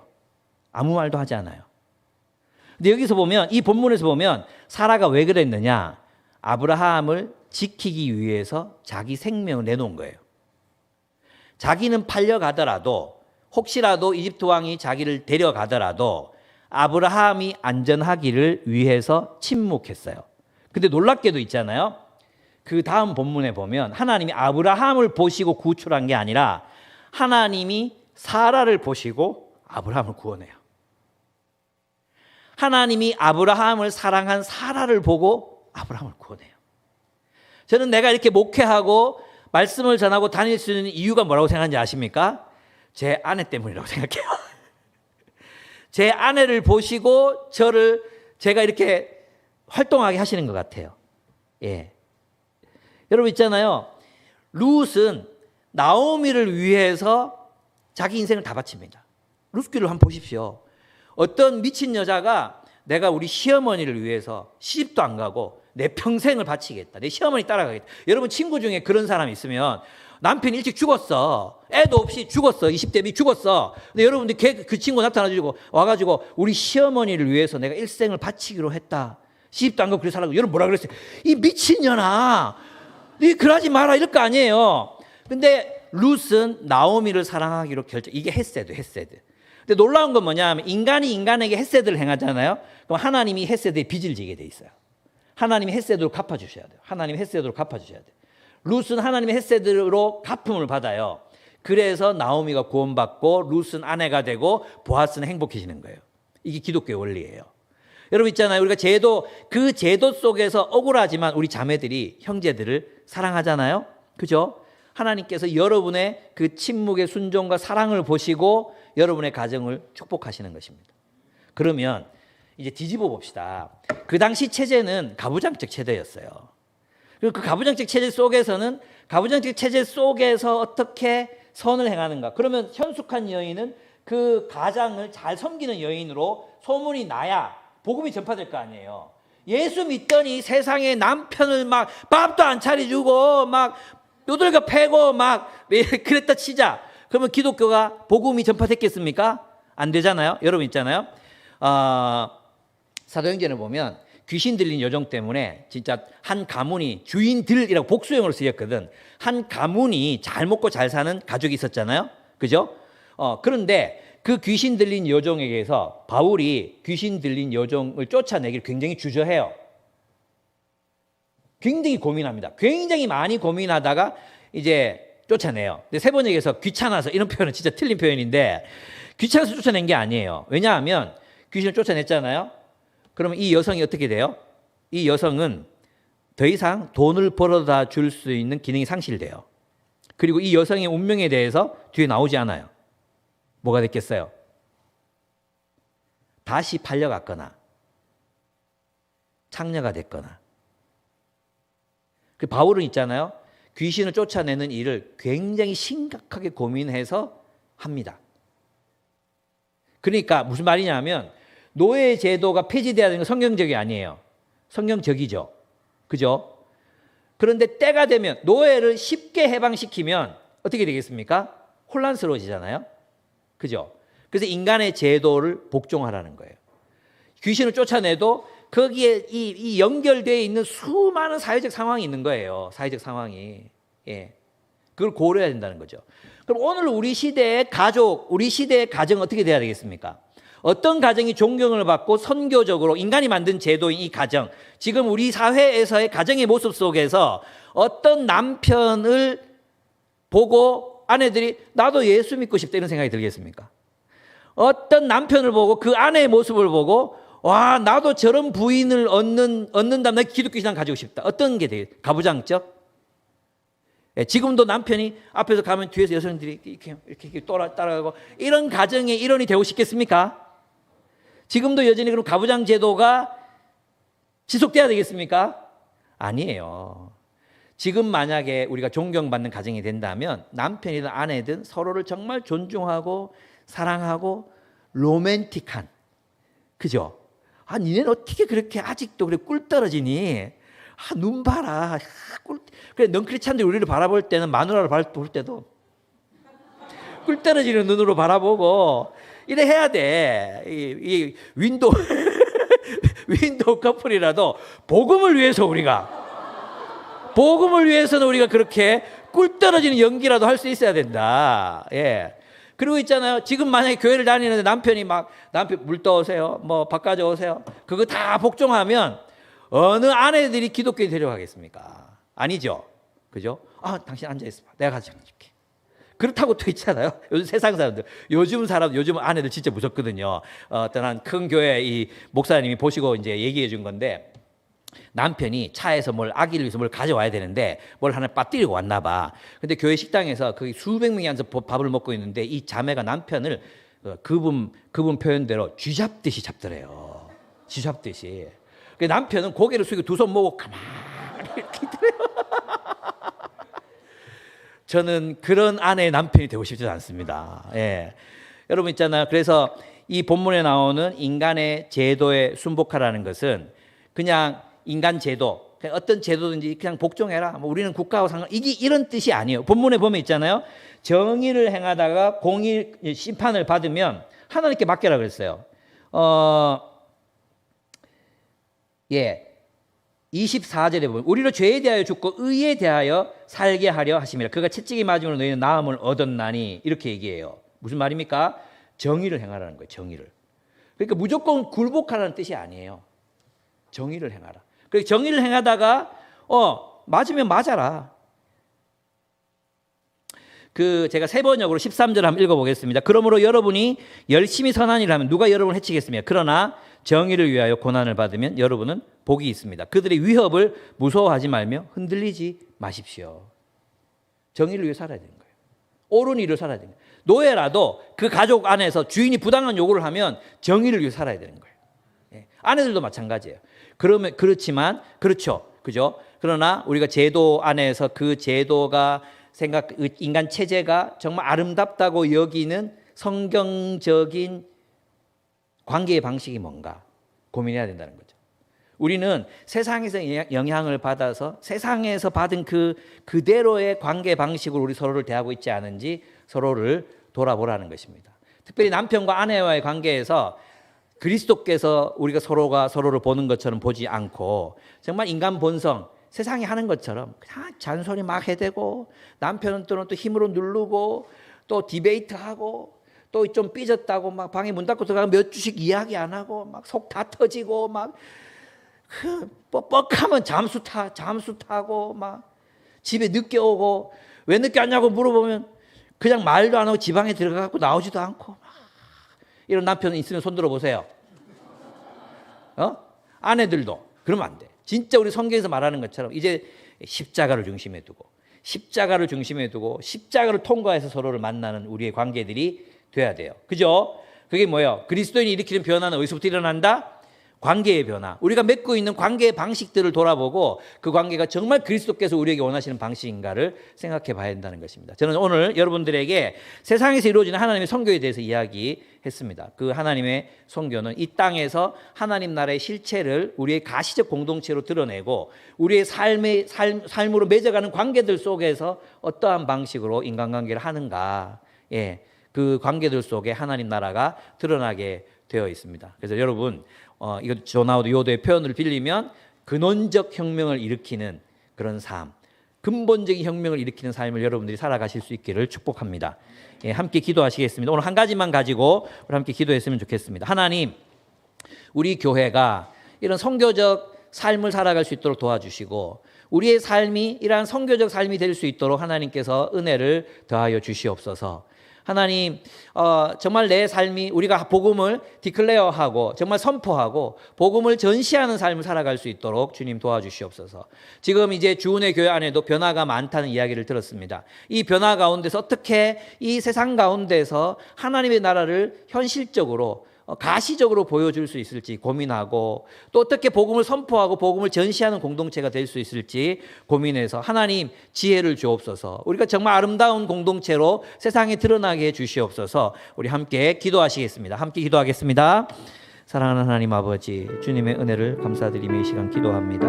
전능하신 하나님 아버지께서 우리와 함께하여 주시며 또 우리에게 은혜를 더하여 주시옵기를 주님 앞에 간절히 빌고 나옵나이다.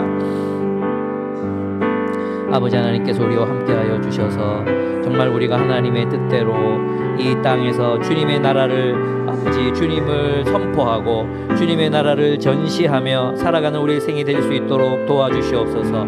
우리 주은혜 교회가 이제 많은 변화가 있는 과정 가운데 있습니다. 이 변화 속에서 주님이 우리가 어떻게 하나님 나라를 가시적으로 드러내는 공동체가 될 수 있을지, 하나님이 우리의 이 체제 속에서 어떻게 하나님 나라를 드러내는 교회가 될 수 있을지를 하나님 우리가 함께 고민하며 생각하며 나눌 수 있도록 하나님 아버지께서 은혜를 은혜를 더하여 주시옵기를 아버지께 간절히 바라옵고 나옵나이다. 하나님 아버지, 세상을 살며 그들은 하나님의 종으로 살았습니다.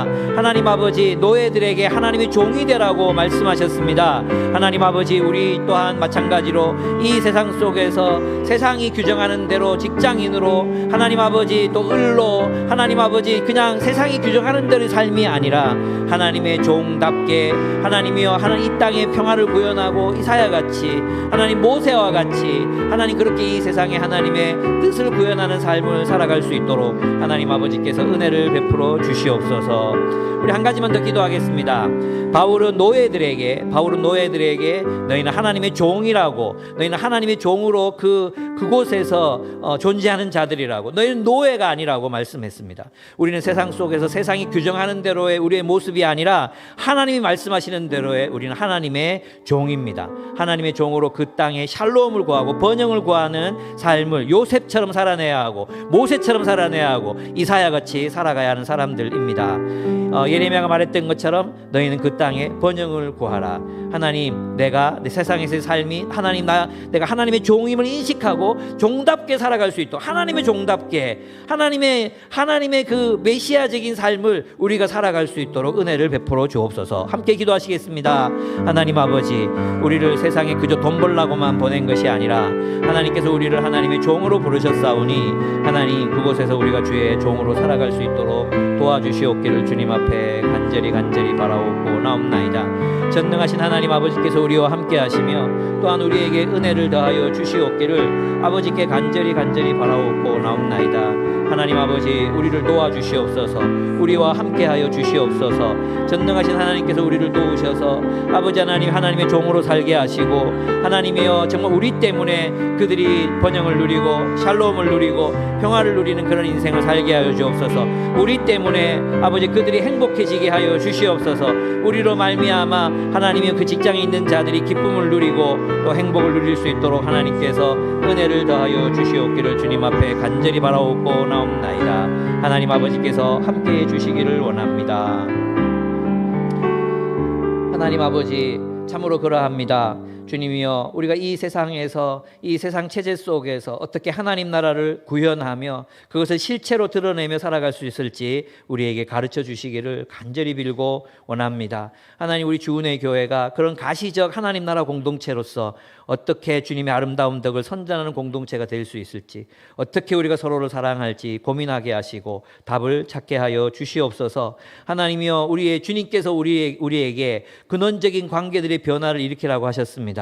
주님이 뜻하시는 대로 사람을 사람으로 존중하고 아버지 하나님, 사람을 사람으로 사랑하고, 하나님, 그래서 주님 정말 이 세상에서 이 세상 사람들이 우리를 바라보고 참 어떻게 그렇게 아름답게 살아가느냐고 물어볼 수 있는, 질문을 불러 일으키는 삶을 살게 하여 주옵소서. 예수님의 이름으로 기도드렸습니다. 아멘.